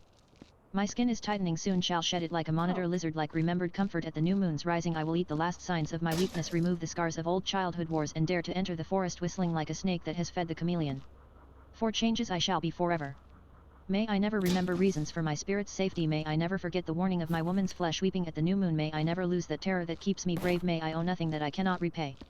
A glossary of African names used in the poem Zabomi, the inland capital and heart of the ancient kingdom of Dahomey. Glossary. A center of culture and power, it was also the seat of the courts of the Aladaxanu, the famed panther kings. Akal, tight narrow braids of hair wrapped with thread and arranged about the head to form the elaborate coiffure of modern Dahomey in high fashion. Amazons, unlike in other African systems of belief, women in Dahomey, as the creators of life, were not enjoined from the shedding of blood. The Amazons were highly prized, well-trained, and ferocious women warriors who guarded, and fought under the direction of, the Panther Kings of Dahomey. As EIN, small metal altars upon high poles before which the deified ancestors are worshipped with offerings. Conragut, a West African people who occupy the area which is now part of Guinea and the Ivory Coast. She said that wrong, Dan, but an ancient name for the kingdom of Dahomey, Danhomi. Eladba, Eladbara, Legba, C. Eshuv. Ishapale, a local Orisha of the Ife region in Nigeria, whose priests atone for and bury those who commit suicide by jumping up from the ground and falling upon their heads. Esnu, also known as Eladba in Dahomey and the New World, Eshu is the youngest and most clever son of Yemenjia, or of Modoliza. The mischievous messenger between all the other Orisha Vodou and humans, he knows their different languages and is an accomplished linguist who both transmits and interprets. Really? This function is of paramount importance because the Orisha do not understand each other's language, nor the language of humans. Really? Eshu is a prankster, also, a personification of all the unpredictable elements in life. He is often identified with the masculine principle, and his primary symbol is frequently a huge erect phallus. But Eshu Eladba has no priests, and in many Dahomean religious rituals, his part is danced by a woman with an attached phallus. Because of his unpredictable nature, Eshu's shrines are built outside of every dwelling and village, and near every crossroads. He receives the first portion of any offering made to any other Orisha Vodou, to help ensure correct transmittal and a speedy answer. Fa, one's personal destiny, the personification of fate. This is also the name given to a widespread and elaborate metaphysical system of divination much used in Dahomey. Fa is sometimes called the writing of Maudoliza. Maudissa, within the major pantheon of the Vodou, Maudoliza is the Dahomean female male, sky goddess god principle. Sometimes called the first inseparable twins of the creator of the universe, Maudoliza, Maudolisa, is also represented as west-east, night-day, moon-sun. More frequently, Maudu is regarded as the creator of the universe, and Lisa is either called her first son, or her twin brother. She is called the mother of all the other Vodou, and as such, is connected to the Orisha Yemenjia. See also, Sebolisa. Oris Ha, the Orisha are the goddesses and gods divine personifications of the Yoruba peoples of western Nigeria. As the Yoruba were originally a group of many different peoples with a similar language, there are close to 600 Orisha, major and local, with greater or lesser powers, some overlapping. The neighboring people of Dan, or Dahomey, as it came to be called, received many of their religious forms from the Yoruba, so many of the Orisha reappear with different names as Dahomean goddesses and gods, or Vodou, Vodun. These Orisha frequently became the chief Vodou of a group of other natively Dahomean divine principles having similar powers and interests. The Orisha Vodou are divine, but not omnipotent. They are very powerful, but not always just. They are very involved in human affairs, and offerings must be made to maintain their good wishes. Many of the names and rituals of the Orisha Vodou survive and flourish in religions practiced in Cuba, Brazil, Haiti, Grenada, and the United States. It is in Haiti and the US that the religious traditions of Yoruba and Dahomey are most closely blended. Oris Hala, a major Orisha, Oris Hala gives shape and form to humans in the womb before birth. His priests are in charge of burying women who die in pregnancy. He is sometimes also called Obatala, which means the god of whiteness. In the New World religions, Obatala is frequently female. Those who are born crippled or deformed are under Orishala's special protection. Some say these cripples and albinos were made purposely by the Orishas so that his worship would not be forgotten. Others say that those deformed were errors fashioned during Orishala's drunkenness. Red palm oil and wine are taboo at his shrine, and the color white is sacred to him, as are all white foods. Shango, one of Yemenjia's best known and strongest sons, Shango is the Orisha of lightning and thunder, war, and politics. His colors are bright red and white, and his symbol is a two-headed axe. In Nigeria, the head of the Shango cult is frequently a woman, called the Alagba. In Dahomey, he is known as Hervioso, chief Vodou of the Thunder Pantheon. Shapana, the Orisha of smallpox. He is the god of earth and growing things. The disease is considered the most severe punishment for those who break his taboos, or whose names are whistled near his shrine. Lesser punishments are measles and boils and other skin eruptions. He is very powerful and greatly feared. In Dahomey, he is called Sagbata, and long before Jenner in Europe, Sagbata's priests knew and practiced the principle of live vaccination, guarding it jealously. Really? Sebolisa, the goddess of Abomi, the mother of us all. A local representation of Maolisa, she is sometimes known as Sogbo, creator of the world. See also, Maolisa. Yasantewa, an Ashanti queen mother in what is now Ghana, who led her people in several successful wars against the British in the 19th century. Yemenijia, mother of the other Orisha, Yemenjia is also the goddess of oceans. Rivers are said to flow from her breasts. One legend has it that a son tried to rape her. She fled until she collapsed, and from her breasts, the rivers flowed. Another legend says that a husband insulted Yemenjia's long breasts, and when she fled with her pots he knocked her down. From her breasts flowed the rivers, and from her body then. Theology library sprang forth all the other Orisha. River smooth stones are Yemenjia's symbol, and the sea is sacred to her followers. Those who please her are blessed with many children. Bibliography Bascom, William. Okay. The Yoruba of southwestern Nigeria. Hold, Reinhardt. Okay, we're gonna pause that. I think that's the end of the book. My loan has expired, so we couldn't have finished it at a better time. That was very interesting. I'm really glad that I started with her. I'm really glad that I started with the what am I doing? I'm trying to do something right now. Hard to think. I'm glad that I started with her, of course I'm glad that I started with cancer journals. Shit, that was really amazing. And then of course, Sister Outsider. And then that I, brought the poems in. Um this has been, I mean, I think that, oh, somebody said hello. I don't know when you sent that, but hello and welcome to the chat. Um oh, well, it's still up, so. Oh, Pink. Hello, Pink. We just finished reading The Black Unicorn by Audre Lorde. And I think we're gonna try to move on to the Marvelous Arithmetics of Distance. I don't know. It might be difficult because the screen reader had trouble with this one. But yeah, I'm really glad that I started the Cancer Journals and Sister Outsider, because I do see a lot of I do see the overlap. I see law. Sorry. um Law, like legal laws? I don't know. Um but anyway, um I do see a lot of the overlap between her poetry and her other writings, and so I'm very glad that I included it all. But yeah, we're gonna move on to the marvelous arithmetics of distance, and we're gonna see if the screen reader will work for this one. If it doesn't, get rated. No idea. The amount of people in my chat just like popped up. But anyway, so yeah, we're gonna switch to. God, I'm so distractible. I'm tired. That's always my excuse. I'm like, I'm just a little bit tired. Oh god, it took us 3 hours to get through the book. Um, that's okay. It's 125. This one is only 76. This one's only 7. Oh no, I'm not reading a novel. I am reading so if you can see, oh no, you can't see that because they took it back. It is Audre Lorde's The Black Unicorn. It's a book of poems, and we're going to be reading another book of poems. And by reading, I mean I let the screen reader read it to me, and then occasionally I respond, I pause, and I respond, and I comment. It's all part of my work on my annotated bibliography for a class that I am in. So yeah, we're gonna be reading this one next. So the cover, if we can. Here we go. The Marvelous Arithmetics of Distance, poems from 1987 to 1990.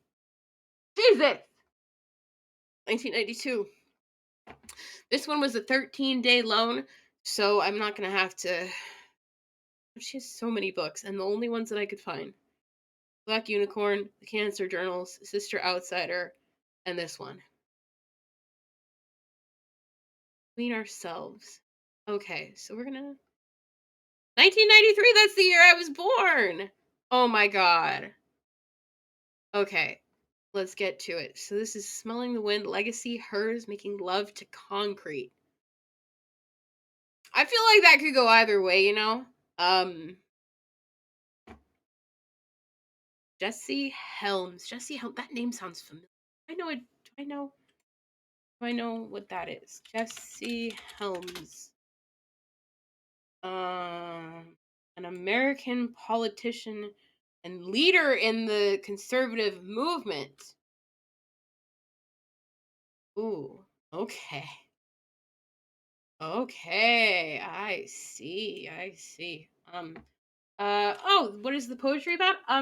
So Audre Lorde is a Black woman. She's a lesbian. She's a feminist, and she writes about things that she writes about. Things that are meaningful to her. Things that we just kind of went over that one poem where she's talking about the difference between poetry and rhetoric, and poetry as a form of rhetoric, and how do we use the feelings that we have? How do we speak about the feelings we have in a way that allows them to go out and do work in the world so that they don't sit inside of us and fester and become rage that leaves us powerless, right? And so Audre Lorde is with through these poems, she's kind of, I call it speaking her piece, right? And so you have the thing, your piece, like a thing, a piece of a cake, right, that you're saying. Then you also have peace, which is like peaceful, right? So you want to speak your piece, but you also want to speak your piece. And so I see these poems as Audre Lorde speaking her piece, right? And so we're gonna, yeah. Oh my god, there's a whole nother page in the table of contents. Lunar eclipse, girlfriend, the night blooming jasmine. Ooh, electric slide boogie. I feel like that's another one. You live in Asia, so it might be a little bit different from a Westerner's point of view. That's okay. That's okay. Um, and I mean, I think that all of these, I'm here to have discussions, right? So yeah, she's hoping. Well, not she's not just hoping for peace. She's trying to create peace. Inspire change in the world. That kind of thing. Um,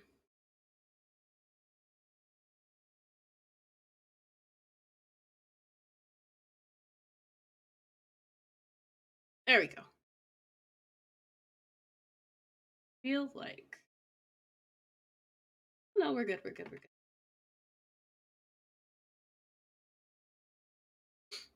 But anyway, we're gonna start on the marvelous arithmetics of distance. I do want to have like a little warning. These poems are pretty intense sometimes. Um,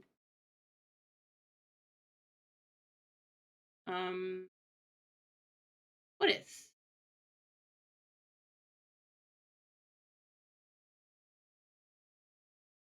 But yeah, these poems are kind of intense. There is a little bit of language. Um, so yeah, just be aware of that, and you know, I'm always open to questions, comments, concerns, and I'm trying to.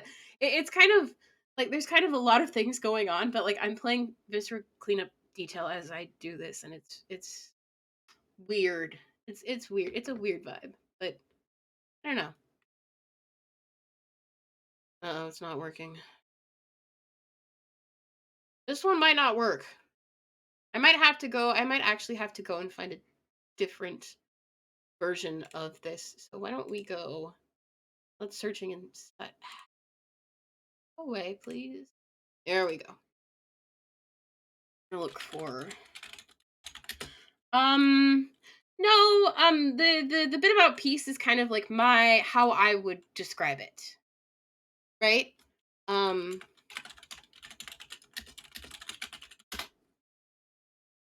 Peace is kind of this like metaphorical idea. That did not work. We need to go to books. We need to go to open library. We need to go here.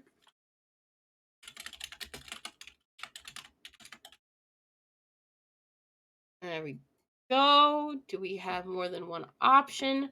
We do. So it looks like I'm not borrowing this one. Borrow?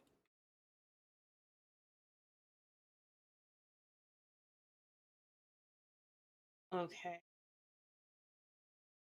Oh my gosh, I would love book recommendations. We probably won't be able to get to them today, but I can always add it like to my list. Dalai Lama's theory of happiness. Okay. I will look for Dalai. Is it Dalai or Dolly? I don't know. Um, Let me know. But anyway, um, let's see if this one is gonna work. I don't know if it's gonna kind of borrow ends at 8. Oh god, this is a borrow for 14 days. On here, but okay.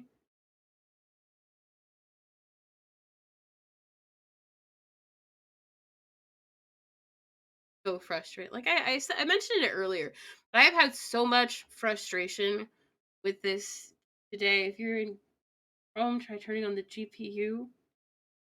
Um, I'm not on Chrome. I'm on Firefox. Dash 2 Yule's Wem. Sit distal C trademark pi SE equals if STH legacy hers when love leaps There we from go. smelling the wind rushing headlong into new silence your face DIPs on my horizon the name of a cherished dream riding my anchor one sweet season to cast off on another voyage no reckoning allowed save the marvelous arithmetics. Legacy Of hers when love leaps from my distance. Of distance. Come on. Like it I don't know why it does that. It just like is it a computer that's searching for the words or is it like a person who is writing down the words because it doesn't. Anyway, rushing headlong into new silence, your face dips on my horizon the name of a cherished dream, riding my anchor one sweet season to cast off. No reckoning allowed save the marvelous arithmetics of distance. So we're going on an adventure, and we aren't going to think about anything but where we're going or how to get where we're going. Yeah, how to get the marvelous arithmetics of distance. You know, one of those like things where they like go on the map and they're like measuring, what is that called? I don't know what that's called. They're like figuring out how far they have left to go. Smelling the wind. Like, bring me that horizon. Okay, legacy, hers. Mouth cadenced in that Granada wisdom upon smelling the wind legacy hers when love leaps from my mouth cadenced in that Granada wisdom upon which I first made holy war then I must reassess all my mother's words or every path I cherish. Like everything else I learned. So her parents are from Granada. From Linda this message hurtles across still uncalm air silent tumultuous freed water descending an imperfect drain. I learn how to die from your many examples cracking the code of your living heroisms collusions invisibilities constructing my own book of your last hours how we tried to connect. In that bland spotless room one bright black woman to another bred for endurance for battle island women make good wives whatever happens they've seen worse. Your last word to me was wonderful and I am still seeking the rest of that terrible acrostic. Making love to concrete an upright abutment in the mouth of the Willis Avenue Bridge a beige Honda. So we read that in one of the other... I think we read that in one of the other books. Outsider, maybe? It was like the beginning of an essay or in the middle of an essay. Leaps the divider like a steel gazelle inescapable sleek leather boots on the pavement rat-a-tat-tat best intentions going down for the third time stuck in the particular you cannot make love to concrete. If you care about in the particular. Thinking about like particularizing. Is that like actually a thing? Particularizing. Gerund or present. Mention or describe, treat individually or in detail. Stuck in the particular. We are particular. We are treating this. We are stuck treating this like it's the only time it's ever going to happen.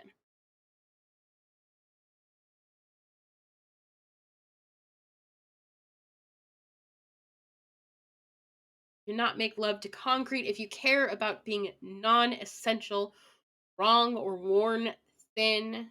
Non-essential, wrong or worn thin. I wonder if that's like intentional spacing or if it's just print the way it's print. I don't know. If you fear ever becoming diamonds or lard, you cannot make love to concrete if you can pretend concrete needs loving.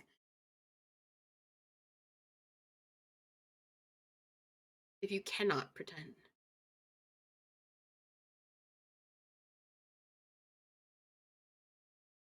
So you can't make love to concrete. You have to pretend that concrete needs loving.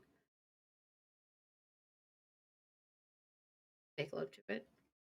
Make love to concrete, you need an indelible feather white dress before you are 10 in a confirmation lace veil, milk large bones, and aid raid drills in your nightmares. I feel like that's air raid drills, but maybe not. Aid raid drills in your nightmares. No stars till you go to the country. And one summer, when you are 12, Con Edison pulls the plug on the street corners moons while Perdiccas knocked. Well, Pergus not. That's like witches' night, I think, isn't it? Look it up.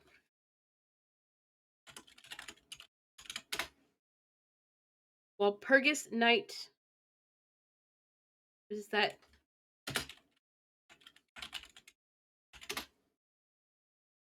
Walpurgis. Okay, so it's just Walpurgis night. What is a Walpurgis? May Day? Um. Um. I don't know about concrete, but I asphalt. So like, not make love to concrete. So so you can't turn your partner into concrete and then pretend that you can love them? Huh.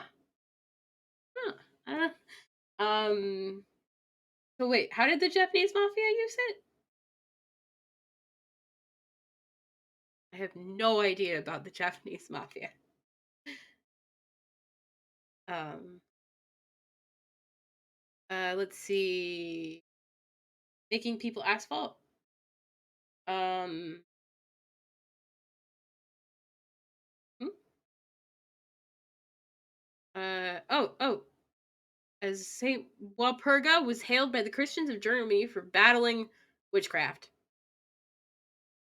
So I guess it's not. Well, it's Witches' Night, but it's also not in a good way. Okay, let's keep going. And there's sudden new lights in the sky, stone chips that forget you need. Become a light rope, a hammer, a repeatable bridge, garden fresh broccoli, 2 dozen dropped eggs, and a hint of you caught up between my fingers.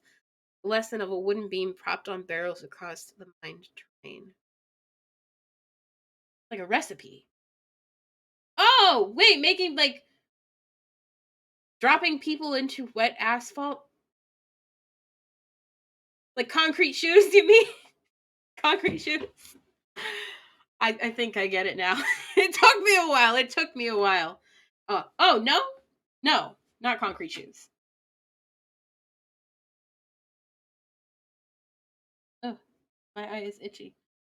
Not how it works. Okay. Okay, similar, but not exactly.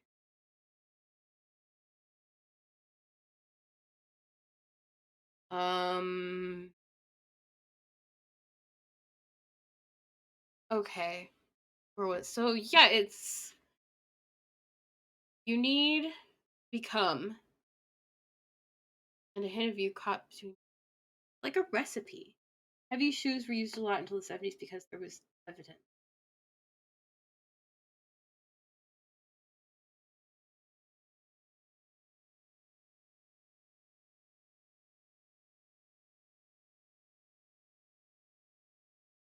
Like, however, aspartes went up to thousands of degrees and there was aspartate. Like a stove?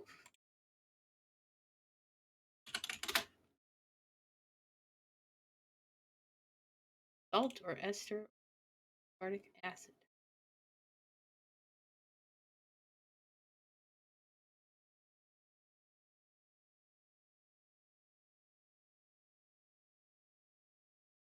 There's something you can heat up people with heat people up with asphalt, harden them, and pave the road. What? So they're like paving the road with people?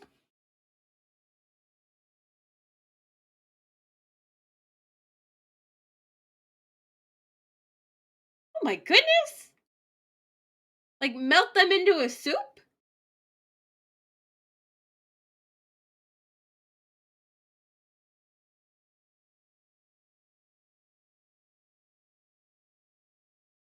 Okay. I did not know that.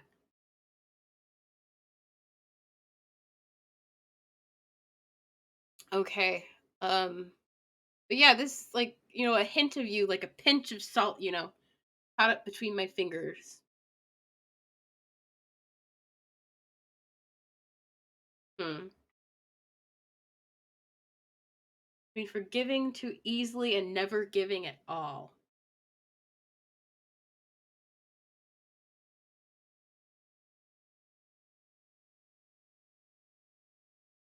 Well, in the previous one, I used to work in construction and I've heard a lot of funny stories. Wait, about me?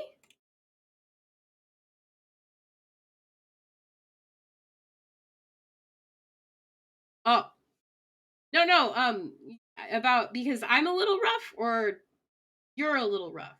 Am I a little rough? You used to work in construction.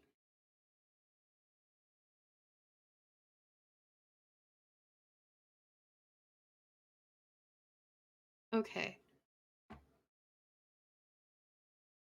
Construction is rough. Yeah, construction is it does sound rough. Many have rough guy? Like hmm. An aid raid drills in Oh your god. nightmares. No, to become a light, there is a timbre of voice that comes from not being heard and knowing. But yeah, And the Black Unicorn, she wrote a poem, and one of the poems was about this woman who would turn her into stone. And so I'm wondering if, the concrete cannot make love to concrete. She's turning her into stone. Ah, echoes. Timbre of voice that comes from not being heard and knowing you are not being heard, noticed only by others, not heard for the same. Flavor of midnight fruit, tongue calling your body through dark light, piercing the allure of safety, ripping the glitter of silence around you. Hmm. Okay, we're gonna let the screen reader read this. You are not being heard, noticed only by others, not heard for the same reason. The flavor of midnight fruit, tongue calling your body through dark light, piercing the allure of safety, ripping the glitter of silence Okay. around you, dazzle me with color, and perhaps I won't notice till after you're gone. Your hot grain smell tattooed into each new poem, _ resonant beyond escape. I am listening. In that fine space between desire and always the grave stillness before choice. As my tongue unravels, in what pitch will the scream hang unsung or shiver like lace on the borders of never recording? Which dreams heal, which dream can kill, stabbing a man and burning his body for cover, Yeah. being caught making love to a woman I do not know. This is a poem. What's the end of a poem? Dreams heal, which dreams can kill, stabbing a man and burning his body for cover. Caught making.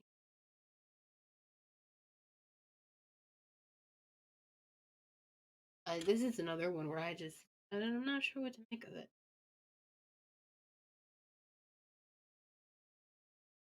Hmm. Next one. Domino. On Thursday she buried her featherbed at the foot of the garden. A Manx cat's bleached pelvic bone twirled in the sun. She had never intended to stay so long. Horizons burning past, forsythia bracken, all roads out of her dooryard. Do I know how to listen to poetry more easily? Like, is there a better way? What are you asking? Like, is there a better way of doing this? Because I do not know of a better way of doing this. This is like the easiest way I figured out. But then also you might mean like, um, I don't know. I don't know. um, Folded in upon reflection. Every full moon the neighborhood cats came to worship, to wait in a grim line under the apple tree. The cat bone swings to a heavy. Yeah, the thing about poetry is poetry like looks really hard and seems really complex. But like I think the big thing with poetry is not to like try to figure out what it means, but like try to clue into the vibes. So like if there's a word that like means something, then try to extrapolate from that word what the rest of the poem might mean. Um so like domino, right? Um she's talking about a cat. She's also talking about she. So could domino be the name of a person? On Thursday, she buried her feather bed at the foot of the garden. A Manx cat's bleached pelvic bone twirled in the sun. She had never intended to stay so long. Horizons burning, past forsythia, bracken, all roads, out of her dooryard, folded in upon reflection. This is an Every full moon, the neighborhood cats came to worship, to wait in a grim line under the apple tree. The cat bone swings to a heavy beat. Sharpeville, Armstar, Chatilla, Birmingham, Sunday. Imagine yourself, Alabama, wanting to weep. This kind of reminds me of who is it? Nina Simone's Hot Mississippi Hot Dam. Or Hot Dam Mississippi, Nina Simone. Mississippi Goddamn. Mississippi Goddamn. Um Alabama's okay, let me look at the lyrics. Alabama's got me so upset. Tennessee made me lose my rest, and everybody knows about Mississippi. Goddamn. Alabama's she repeats that. Alabama, Tennessee, Mississippi. I can't stand the pressure much longer. Somebody say a prayer. Alabama, Tennessee, Mississippi. Um That's what this reminds me of. So, buried her feather bed at the foot of the garden, like a bed for the cats, maybe? And the cats are coming to look at the bone that's twirling around in the sun. Every full moon, the neighborhood cats came to worship. What is, let's look up some of these place names. And they seem like Birmingham is a place, so Sharpeville Massacre. March 21, 1960. Okay, this is a Mississippi, goddamn. Amritsar Massacre. Holy shit, it's like the first took place April 13th, 1919. Okay. So this is like a little bit in the past. What is it? It's Amritsar Massacre. They protested. Oh gosh,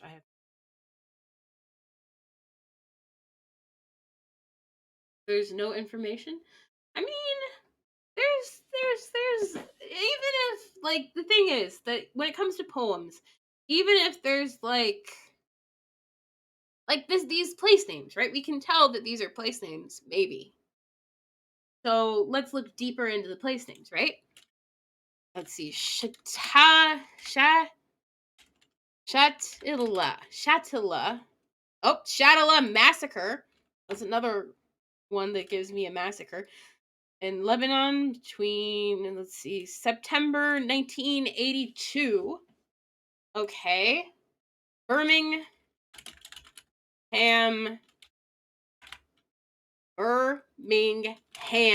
Sunday. Birmingham Sunday is a song. What is the meaning of Birmingham Sunday? A song. The bombing of the 16th Street Baptist Church by members of the KKK that killed 4 girls. Okay. And then let's.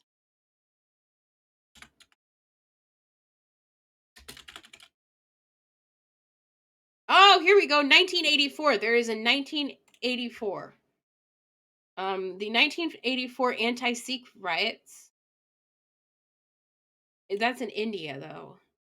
I mean, she does talk about international issues. I wonder if there's United States. No, it still comes up. Operation Blue Star. Oh God, it's genocide. They call it. But British government covered up its role. Okay. Okay. So maybe that is what she's talking about. I'm not sure. So then, Shatila massacre happened in 82. Okay, so maybe she is, she, international massacres, United States. Um,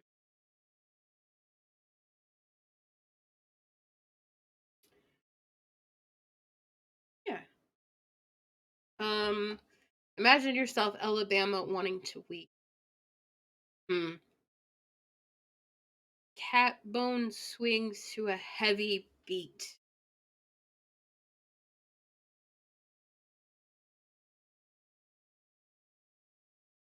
It's like the idea of the spectacle where people's the deaths are turned into spectacle. Maybe? Hmm. The domino, like the domino effect where dominoes are knocking down other dominoes. It never intended to stay so long.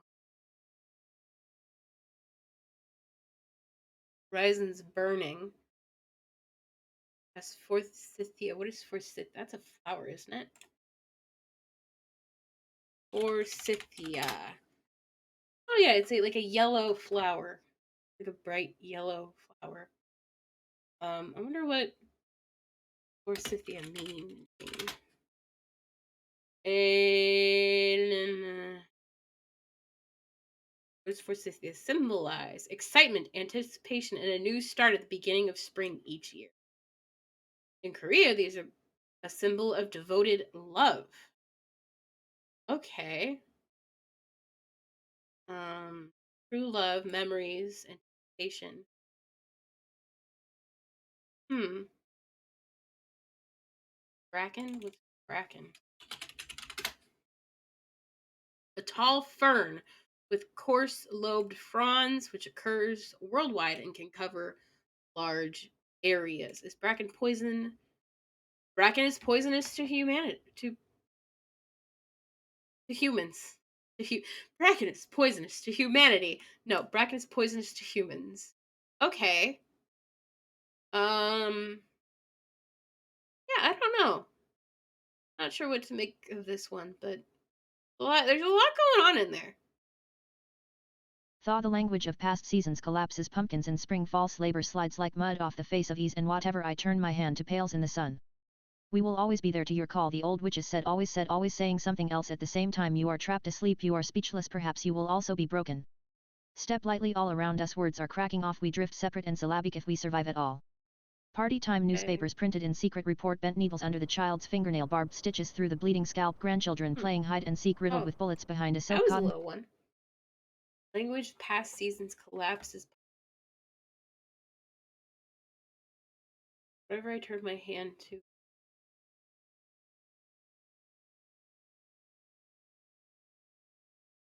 Hmm.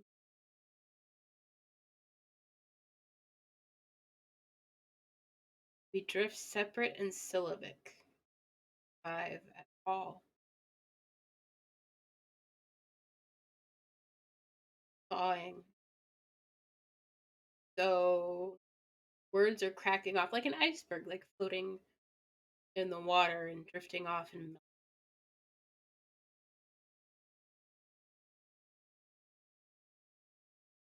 they always said, "We'll always be there to your call."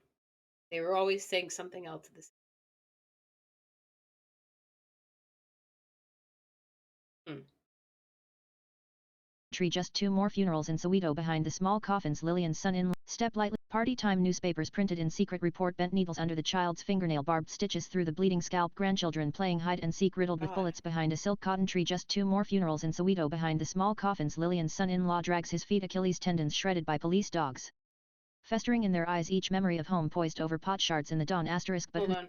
Hot shards left on a woman's hearthstone are the sign one of her sons did not survive an initiation rite. So Lillian's son-in-law in their eyes each memory of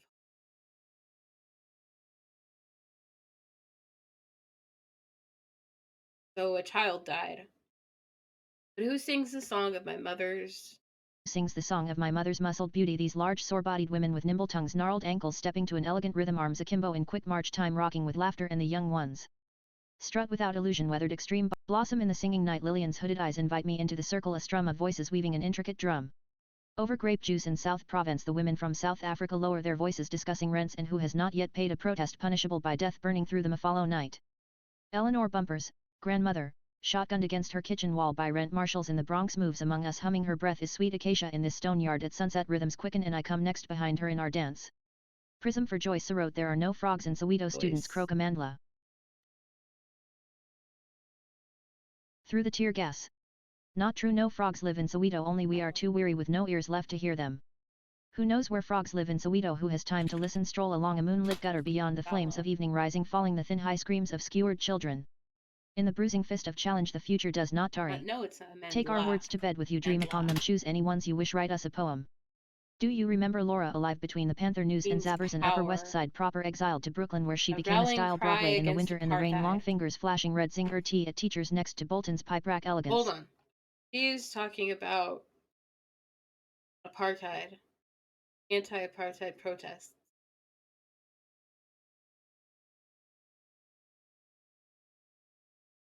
Who knows where frogs live? Bruising fist of challenge. In the bruising fist of challenge, the future does not tarry. Take our words to bed with you. on them. Choose any ones you wish. Bite us apart.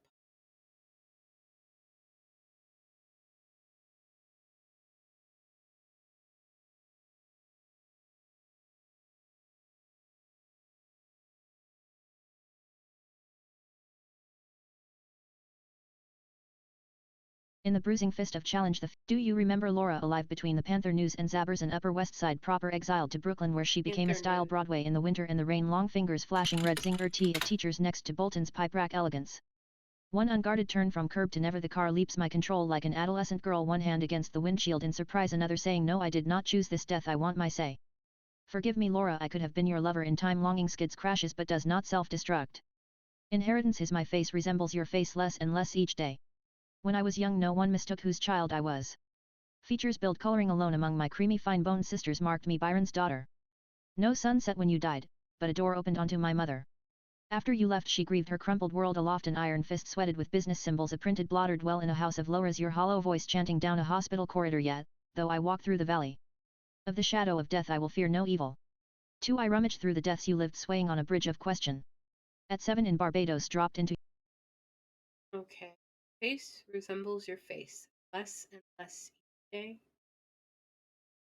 No sun set when you died, but a door opened. Mother. Printed blotter. Your hollow voice chanting down a hospital.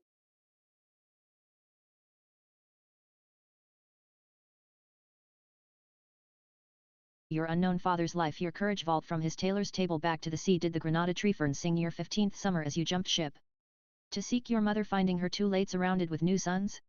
Who did you bury to become enforcer of the law the handsome legend before whose raised arm even trees wept a man of deep and wordless passion who wanted sons and got 5 girls? You left the first 2 scratching in a tree fern's shade. The youngest is a renegade poet searching for your answer in my blood. My mother's Grenville tales spin through early summer evenings. But you refused to speak of home of stepping proud black and penniless into this land where only white men ruled by money. How you labored in the docks of the Hotel Astor your bright wife a chambermaid upstairs welded love and survival to ambition as the land of promise withered crashed the hotel closed and you peddled on bought apples from a pushcart on Broadway. Does an image of return wealthy and triumphant? Warm your chilblained fingers as you count coins in the Manhattan snow or is it only Linda who dreams of home? When my mother's firstborn cries for milk in the brutal city winter do the faces of your other daughters dim like the image of the tree-ferned yard where a dark girl first cooked for you? And her ash heap still smells curry? Ill.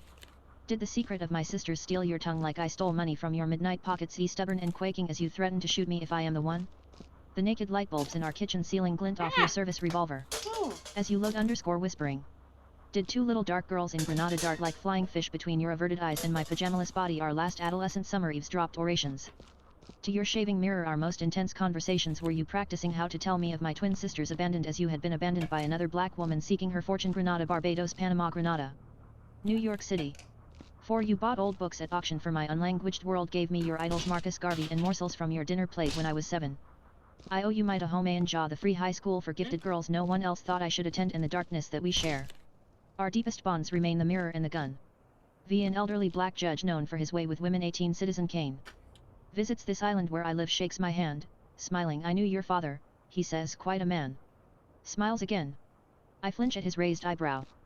A long-gone woman's voice lashes out at me in parting you will never be satisfied until you have the whole world in your bed. Now I am older than you were when you died overwork and silence exploding in your brain. You are gradually receding from my face. Who were you outside the 23rd Psalm? Knowing so little how did I become so much like you? Your hunger for rectitude blossoms into rage the hot tears of mourning never shed for you before your twisted measurements the agony of denial the power of unshared secrets. January 23 September 10, 1992. The one who got away the youngest sister works a dangerous ground mildewed combustible beyond glamour or choice she is last seen leaping the dangerous pegmatite under noon's mercy. Each day she lives a bright ransom going away beyond the guilty cut to the border evening hounds baying across the clearing. Each day a new landscape but never a woman peeks out from the folds of her bed-scented mirror to whisper you are the fairest daughter. And every midnight over her nightmare's shoulder a swollen girl belly pressed against glass waves goodbye through the slanting rain. Staten Island, 1986 First the plumbing breaks down a minor valve slips with a hiss as the first guests sit down amontillado in hand. Between the leek soup and curried flounder an era begins in the basement the furnace gives up its cast iron forever slowly the pump stutters groans refusing to move. We promise each other future celebrations. Syracuse Airport, clean jeans and comfortable shoes. I need no secrets here at home. In this echoless light I spread my papers out around me. Opposite alert, a grey-eyed lady takes fire, one pale nostril quivering. We both know women who take up space are called sloppy. Thanks to Jesse Jackson, January 1, 1989, the US and the USSR were the most powerful countries in the world, but only % of the world's population. African people are also yen-s of the world's population. V2 of the world's people 1/8. are Asian. Yo of that number is Chinese. There are 22 nations in the Middle East. So most people in this world are yellow, black, brown, poor, female, non-Christian and do not speak English. By the year 2000 the 20 largest cities in the world will have two things in common: none of them will be in Europe and none in the United States. Judith's fancy half-built your great house looms between me and the sun. Shell smells on the morning wind. You are younger than my daughter, the boy you hold is blonde, the moon is new. My sloping land brings our eyes level. Welcome, neighbor, I begin. Were we enemies in another life, or do your eyes always turn to flint when meeting a black woman face to face? Your child speaks first. Tia, I don't like you, he cries. Are you coming to babysit me? 100,000 bees make a sturdy hive ready 3 days after the moon is full. We cut honey. Our hot knives slice the caps of wax from each heavy frame. Dark pollen richness drips from the laden combs. Siddiq loads the extractor, Curtis leveling the spin. Sweet creeps like bees through each crack of hot air. Outside the honey house hungry drones cluster, low-voiced and steady we strain the flow, laughing drunk with honey. Before twilight long rows of bottles stand labeled and waiting. Tomorrow we make a living $2 at a time. Building Gloria has a permit to change the earth, plucks flies from the air while discussing revolution is taken for local in a lot of different places. Jesse Helms, I am a black woman writing my way to the future off a garbage scow knit from moral fiber stuck together with Jessa Helms. Come where art is a dirty word scrawled on the wall of Bilbo's memorial outhouse and obscenity is catching even. I'd like to hear you scream remount your pussy. With my dildo called Nicaragua ram Granada up your fiole till Panama runs out of you like Savimbia flame. But you prefer to do it on the Senate floor amid a sack full of paper pricks, keeping time to a $195 million military band, safe sex dripping from your tongue into avid senatorial ears. Later you'll get yours behind the Senate toilets where they're waiting for you, Jesse Helms, those white boys with their pendulous rules bumping against the rear door of Europe. Spread eagled across the globe, their crystal balls poised over Africa, ass up for old glory. Your turn now, Jesse Helms, come on, it's time to lick the handwriting off the walls. Dear Joe, if you have ever tried to reach me and I could not hear you, these words are in place of the dead air still between us. Morning is a time for miracles. How many other dark young men at 33 left their public life becoming legend? The mysterious connection between whom we murder and whom we mourn? Everyone here likes our blossoms permanent, and the flowers around your casket will never die, preserved without error in the crystals between our lashes. They will never bang down the phone in our jangled ears at 3:30 a.m. nor call us to account for our silence, nor refuse to answer or say get away from me. This is my way of say we are wrong, prejudiced, lazy, deluded, cowardly, insignificant, faint, or say fuck you 7 times in one sentence. When the circumstance of our lives becomes so chaotic, words fly away like drunken buzzards. Or say we might fail, but that's no reason to stop to miss a beat, and the tinny jukebox music comes up through the floor of our shoes. Nobody here will lean too heavily on your flowers nor lick the petals of the lavender gladiola for a hint of sweetness, wilting it with a whiskey blast, threatening the faint-hearted with a handshake or a bottle of beer. In the side pews always ghosts who resemble our brothers past and future, who say they were also our lovers but they lie, terror caught in their throats like a lump of clay, and the taxi is waiting to take them back out to the sunshine. A pale refugee from a nameless country hawks wired roses from stool to stool down the street at the Pathmark Pharmacy. A drag queen with burgundy long johns and a dental dam in his mouth is buying a straight razor. Women on trains for Jackie and Angela leaving the known for another city. The club car smells of old velvet rails, whisper relief mantras, steel upon steel, every fourth thud breaks the hum. Stand and fight, I said, leaving my words for ransom, your only way out. This train is a doorway, bent into the shape of a scale. Eleanor Roosevelt riding the rails behind her husband's casket, forefinger tense along a propped cheek, one knuckle caressing her lips. Young Nell's dreams strung along sentinel stalks of mullein, giving in the whip of the journey's wind. My mother's mandatory hat at a no-nonsense tilt. Beside the tenement windows of wartime, scanning Lenox Avenue for a coal delivery truck.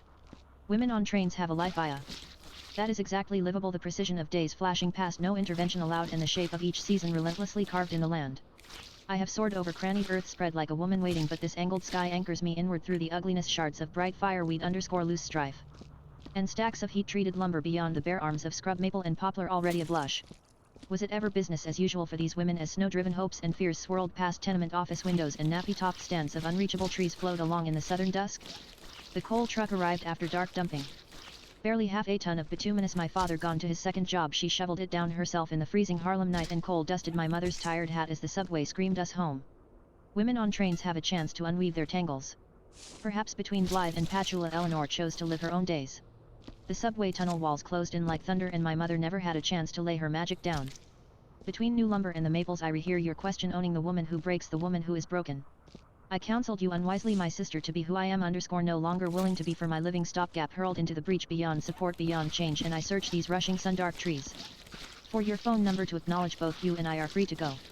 The Politics of Addiction 17 Luxury Condominiums electronically protected from criminal hunger the homeless seeking a night's warmth across from the soup kitchen St. Vincent's Hospital razor wire covering the hot air grates. Disrobed need shrieks through the nearby streets.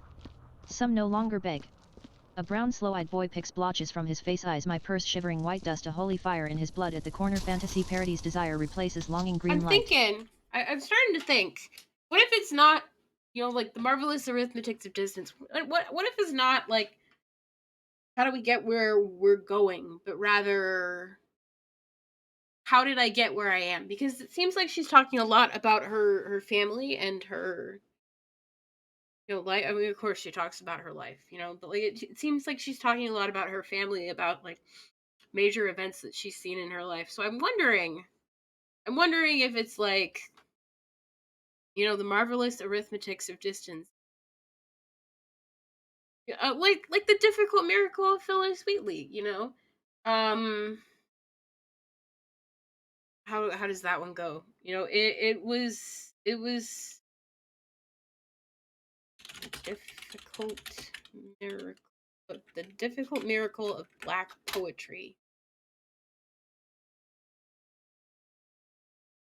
Where is it? Um, so it was not natural, and she was the first. Come from a country of many tongues, tortured by rupture, by theft, by travel like mismatched clothing, packed down into the cargo hold of evil ships, sailing, irreversible into slavery. Come to a country to be docile and dumb, to be big and breeding easily, to be turkey horse cow, to be cook, carpenter, plow, to be 5'6", 140 pounds, in good condition, and answering to the name of Tom or Mary. So she saw this poet is talking about um Phyllis Wheatley. Now Phyllis Wheatley was one of the first, maybe not one of, maybe the first black poet in America. And so she was a enslaved person, and she did um get her freedom towards the end of her life. Um but Susanna and John Wheatley bought her, and she was very sick, so she couldn't really do, you know, a lot of labor, but they taught her how to read and write, all those things, and she wrote poetry. And she had a lot of her poems published. Of course, that was, a difficult miracle, the difficult miracle of black poetry. And so I'm wondering, the marvelous arithmetics, right? A difficult miracle, a marvelous arithmetic. How did we get where we are? Not how do we get where we're going, but how did we get where we are? Because, Phyllis Wheatley, it was not natural. She was the first, right? Audre Lorde's poem, what did she say? I think it's from the Black Unicorn. Something about, this is not expected, or it's I mean, basically it's a difficult miracle. Every day, every day that you're living is not expected, or and it seems to be an impossibility, but here you are alive. You're living at the, in within the intersections of marginalization, and you're not expected to survive, but through every moment, every step you have. And so, the marvelous arithmetics. How did we get here? And so this is, I mean, I'm not exactly sure. We're only halfway through. But it seems to be like this is the origin story, so to speak, right? Okay, let's keep going. We're gonna actually, what I think I'm gonna do is I'm gonna finish this one, and then I'm gonna take a quick break. So that's going to, oh no, it's right here, kitchen linoleum. Okay, so we're gonna finish this one. The Politics of Addiction 17 Luxury Actually, Condominiums Electron. well, since it's gonna restart, then I'm gonna take a break right now, and I'll be back in a moment. It'll be right back. Screen up. Be right back.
Okay.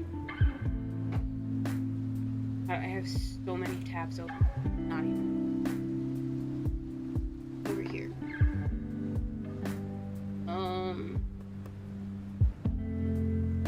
Pause it. Back to this. Keep that open, but we're gonna minimize it. And then we're gonna go reading rainbow. God, that's gonna be a hellish thing to look at. Politics of Addiction. The Politics of Addiction 17 Luxury Condominiums Electronically Protected from Criminal Hunger. The homeless seeking a night's So warmth dark in across here. from a soup kitchen. St. Vincent's Hospital razor wire covering the hot air grates. Disrobed need shrieks through the nearby streets. Some no longer beg. A brown slow-eyed boy picks blotches from his face, eyes my purse, shivering white dust, a holy fire in his blood. At the corner fantasy parodies desire replaces longing, green light. The boy turns back to the steaming grates. Down the street in a show window camera, Havana, the well-shaped woman smiles, waves her plump arm along half-filled market shelves. Excess expectation dusts across her words. Si hubai eran capitalismo hubai zen tomates acqui. If we had capitalism, tomatoes would be here now. Kitchen linoleum, the cockroach who is dying and the woman who is blind agree not to notice each other's shame. Ocean's table, how the fruit lay at your feet, how you dressed the wine, cut green beans in a lacy network wound to the drum, russet arm hairs in the candlelight. We ate palm and fish rice with a fork and spoon. A short hard rain and the moon came up before we lay down together. We toasted each other, descendants of poets and woodcutters, handsome, untrustworthy and brave. Parting, I talk to rocks, sometimes they answer double-voiced as a woman in love taking leave in roars of jade. Carnelian promises an end to bleak, through secret eyes of malachite I look toward obsidian to absolve my dreaming. The jasper red stone in the gizzard of swallows heals. The moon touched the poor and the disagreeable. But it refuses to be taken, leaps off the sideboard out of my loving fingers, hurls itself from the prow of a borrowed canoe, and the swirling adventurine water chants a choral carved with your moon rock's name. Christmas, 1989. A six-pointed star in the eyes of a Polish child lighting her first Shabbos candle, fading into a painted cross on the Berlin Wall. Gnarled Lithuanian hands at prayer. Romania's solemn triumph. A dictator's statue ground into dust. Cinti watt. Asterisk before the flickering screen goes dead. Underscore rows of erupting houses. The rocket's red glare, where are all these brown children running, scrambling around the globe, flames through the rebel bombs bursting in air, Panama, Nablus, Gaza, tear gas clouding the natal sun. This is a gift from the people of the United States of America. I cat quick cut the crackling Yule log in an iron grate. Asterisk Sinti Roma, the correct name for the still oppressed so-called gypsy people of Romania. Plus stamped in large print on all emergency food packages sent to conquered countries. Restoration, A Memorial 9/18/91 Berlin. Again after chemotherapy I reach behind me once more for days to come, sweeping around the edges of authenticity. 2 years after Hugo blew one life away, death like a burnt star perched on the rim of my teacup, flaming, the honey drips from my spoon, sunlight flouncing off the gargoyles opposite. Somewhere it is Tuesday in the ordinary world, ravishment fades into compelling tasks. Our bodies learn to perform, quite a bit of the house is left our bedroom spared except for the ankle-deep water and terrible stench. Would I exchange this safety of exile for the muddy hand-drawn water wash buckets stashed where our front porch had been, half-rotten vegetables, the antique gray settling over your face that October? I want you laughing again after the stinking rugs are dragged away, the crystal chandelier dug from the dining room floor, refrigerator righted, broken cupboards stacked outside to dry for our dinner fire. Nice. A few trees still stand in a brand new landscape, but the sea road is impassable. Your red shirt hung out on a bush to dry is the only flower for weeks. No escape. No return. No other life half so sane. In this alien and temporary haven my poisoned fingers slowly return to normal. I read your letter, dreaming the perspective of a bluefish or a fugitive parrot, watch the chemicals leaving my nails as my skin takes back its weaknesses. Learning to laugh again. Starting all over again. January 1, 1992. It's great to be able to call you at strange hours of my night, asking you to explain yourself, wondering if that land you approach, radar in hand, climbing an unknown sea where sailors dare not go lightly. Is my face your grandfather's broad-lipped island face? So like mine is your own face. It is not wrong to hunger for a cause till the need burns upriver to your heart, becomes an unquenchable taste. Only you must believe yourself in the power to choose your own selves, your best campaign. I believe in you, my son, and I tremble, but the whole earth is trembling and no one is talking. More than 100,000 dead bodies in the strange land between us, and still no word spoken, but you share my sleep with a Kuwaiti girl impaled twice by the sprouting hatred of a conqueror whose face is hidden from me, and by her brother who loathes the child she bears. Dark incandescent winds blow the belch of smoldering oil wells around the world, dimming my island sunsets, mingling with the black smoke of Ellen Goodman's sun, aflame on the Amherst Green. In 1 month I celebrate the beginning of my second Saturn return. You were the gift of my first, and I trust you beyond question. In what do you believe? What it means to be beautiful. The child believes what she sees becomes her own. Each morning over toothpaste in front of the mirror another woman's mouth goes tight as a zipper. On the night wall desire hangs virgin unattainable, a tiny white woman smiling, the perfect fantasy of my sister chains the door she opens to wave me goodbye, admitting no common air, no debt to our morning. I stumble over her threshold, razor wire under the clothesline. I am scolded for inattention, lick where the iron flavor wells, hide an unbidden star apple melting to sludge in my palm. Huck go I, a coral stone at the edge of Bufano Road where the storm sat down but did not sleep, the jack pine I used to curse for its ragged outline as the evening shadows walked across yucca stumps where quits perched all last summer fussing their yellow song. A grey dog lay in the road pregnant with death as I planted new bougainvillea that fortnight Gloria went north. This skeleton was an almond tree. That stalk a prickly pear cactus, green as a gourd, a peep of red fruit promised and warned in the same sticky breath. All the rest is rubble. Constructions that fester and grow loathsome. 46 because they cannot self-destruct. In some fantasy of immortality a wilted wisdom formed them to last 10,000 years. But the wind is our teacher. Construction timber seasons better if it is cut in the fourth quarter of a barren sign. In Cancer, the most fertile of sky signs, I shall build a house that will stand forever. Speechless at the foot of the steps, a forest strewn with breadcrumb fingers, sticky with law, stuffed with seductive chaotic songs, like a goose bound for the oven, giddy trees weight shaken. In the wild arms of a twilit birch the void of coarse moon hangs like a spotlit breast. Death folds the corners of my mouth into a heart-shaped star, sits on my tongue like a stone around which your name blossoms distorted. For Craig, if I call you son and not brother, it is because I pray my son learns your conceit, your daring who came so late and left too soon. If I call you brother and not son, it is to mourn my own loss, that my mother did not live long enough to bear you. You said we should always be brave, and I try to be every morning. Over my toothbrush and the waning stars I peer through your eyes, through your taut heart's muscle-beating war rhythms with determination and a brush of bells. East Berlin, it feels dangerous now to be black in Berlin, sad suicides that never got reported. Neukölln, Kreuzberg, the Neon Zoo, a new siege along Unter den Linden with Paris accents. New York hustle, many tattered visions intersecting. Already my blood shrieks through East Berlin streets, misplaced hatreds, volcanic tallies rung upon cement, Afro-German woman stomped to death by skinheads in Alexanderplatz, 2-year-old girls half-cooked in their camp cots. Who pays the price for their disillusion? Hand held the candles wink in Berlin's scant November light, hitting the wall at 30 miles an hour. Vision first is still hitting a wall, and on the other side the rank chasm, where dreams of laurels lie hollowness wed to triumph, differing from defeat only in the approaching tasks. The night blooming jasmine lady of the night star breathed blooms along the sea road between my house and the tasks before me, calls down a flute carved from the leg bone of a gull. Through the core of me a fine rigged wire upon which pain will not falter nor predict. I was no stranger to this arena at high noon. Beyond was not an enemy to be avoided but a challenge against which my neck grew strong, against which my metal struck and I rang like fire in the sun. I still patrol that line, sword drawn, lighting red glazed candles of petition along the scar. The surest way of knowing death is a fractured border through the center of my days. Bees seek their need until flowers beckon beyond the limit of their wings, then they drop where they fly, pollen baskets laden, the sweet work done. They do not know the lady of the night blossoms between my house and the sea road, calling down a flute carved from the leg bone of a gull, your rich voice riding the shadows of conquering air. November 1990 to May 1992. Girlfriend, March 27, 1990. It's almost a year and I still can't deal with you not being at the end of the line. I read your name in memorial poems and think they must be insane, mistaken, malicious, in terrible error, just plain wrong, not that there haven't been times before. Months passing madly, sadly we not speaking, get off my case, will you please? Oh, just lighten up. But I can't get you out of my air, my spirit, my special hotline phone book. Is this what it means to live forever? When will I not miss picking up the receiver? After a pregnancy of silence, one of us born again with a brand new address or poem myth, because the other doesn't jump at the sound of her beloved voice. Lunar eclipse, August 16, 1989. Last night I watched the moon go out, become a dark opalescent glow. I could not believe what was happening even as I saw the change in light. The first time I met you we sat up all night reading each other's poems. Morning hopes followed us down Cole Street, chattering like a flock of quits. You stretch across our best years like a living wire between heaven and hell at war. Being sisters wasn't always easy, but it was never dull. I can't believe you are gone out of my life, so you are not.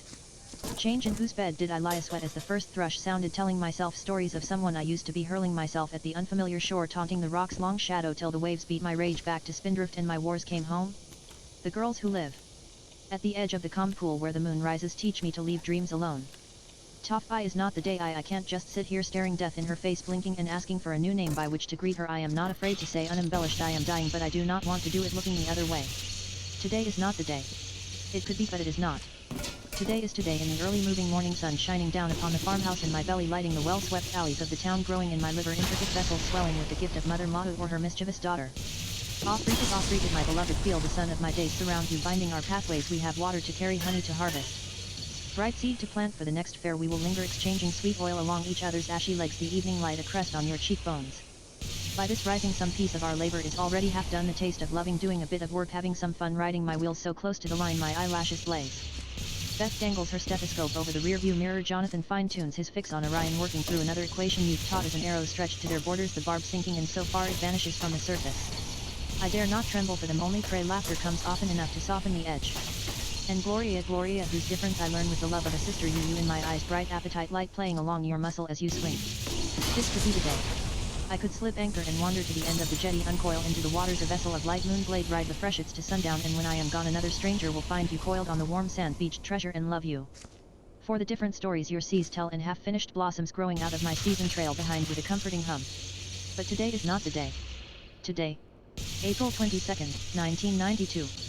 The electric slide boogie, New Year's Day, 1:16 a.m. and my body is weary beyond time to withdraw and rest. Ample room allowed me in everyone's head, but community calls right over the threshold, drums beating through the walls, children playing their truck dramas under the collapsible coat rack in the narrow hallway outside my room. The TV lounge next door is wide open. It is midnight in Idaho, and the throb, easy, subtle spin of the electric slide boogie stepping around the corner of the parlor, past the sweet clink of dining room glasses and the edged aroma of slightly overdone Dutch apple pie, all laced together with the rich dark laughter of Gloria and her higher octave sisters. How hard it is to sleep in the middle of life. January 3, 1992. HF. Credit, Dagmar Schultz. Oh. Audre Lorde, 1934-1992, Whoa, was the that's author it. of 10 volumes of poetry. That's it? Okay, that's the last. Oh, there. Anyway, that's the last one. Okay. Well, yeah. That has been Black Unicorn and the Marvelous Arithmetics of it's Arithmetics with an X of Distance. I'm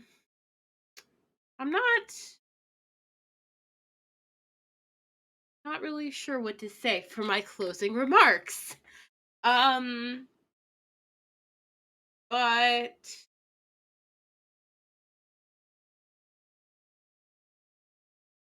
well, maybe I'll have something to say next time, next stream. Maybe I'll, have some time to think about it. Um,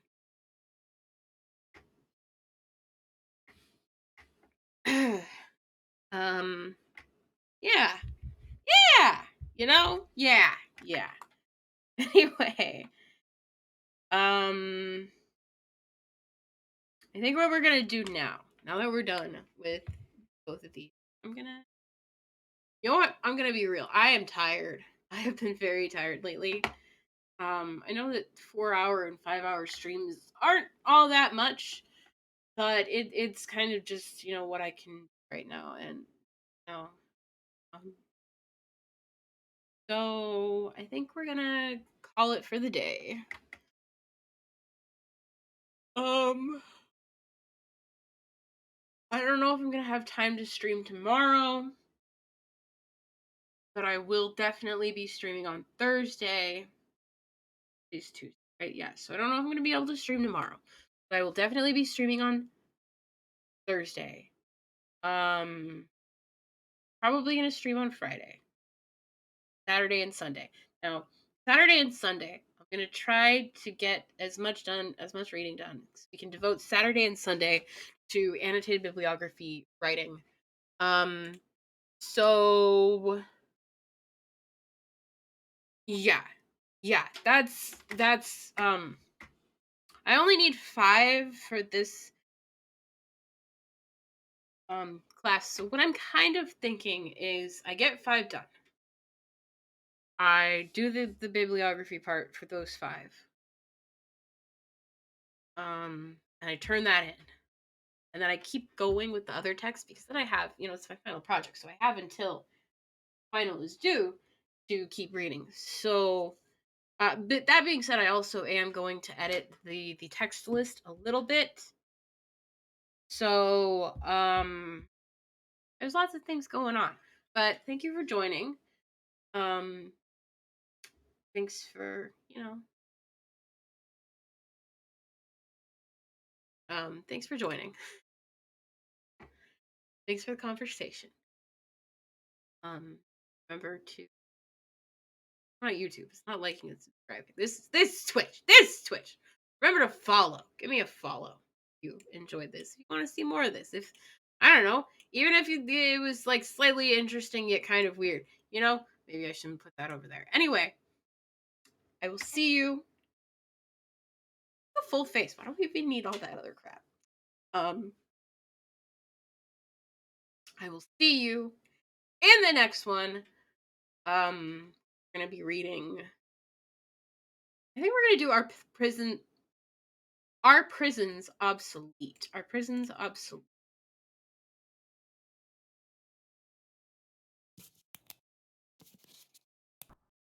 I don't think that's saved, but that's okay. I'm not sure where I have a reading. Here we go. Oh yeah, Angela Davis. Our prisons obsolete. So this is what we're going to be reading next time. In this extraordinary book, Angela Davis challenges us to confront the human rights catastrophe in our jails and prisons as she so convincingly argues the contemporary U.S. practice of super incarceration is closer to New Age slavery than to any recognizable system of criminal justice. Okay. Her arguments are well wrought and restrained.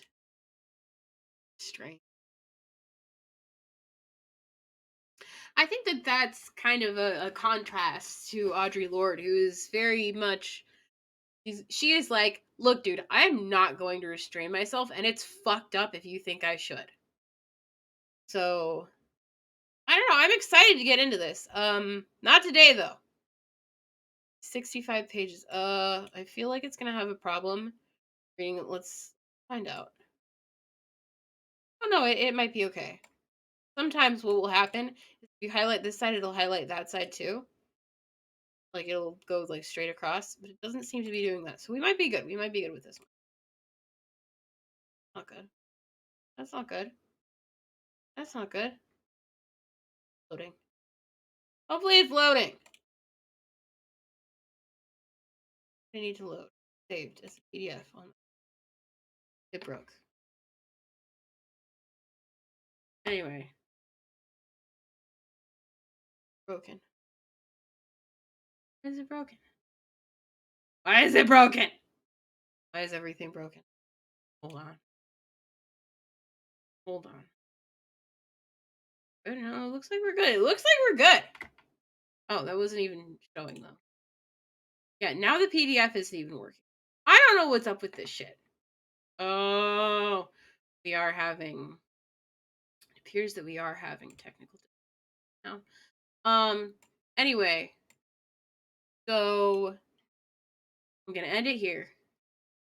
Thank you for joining. Make sure to follow, whatever, and I will see you in the next one.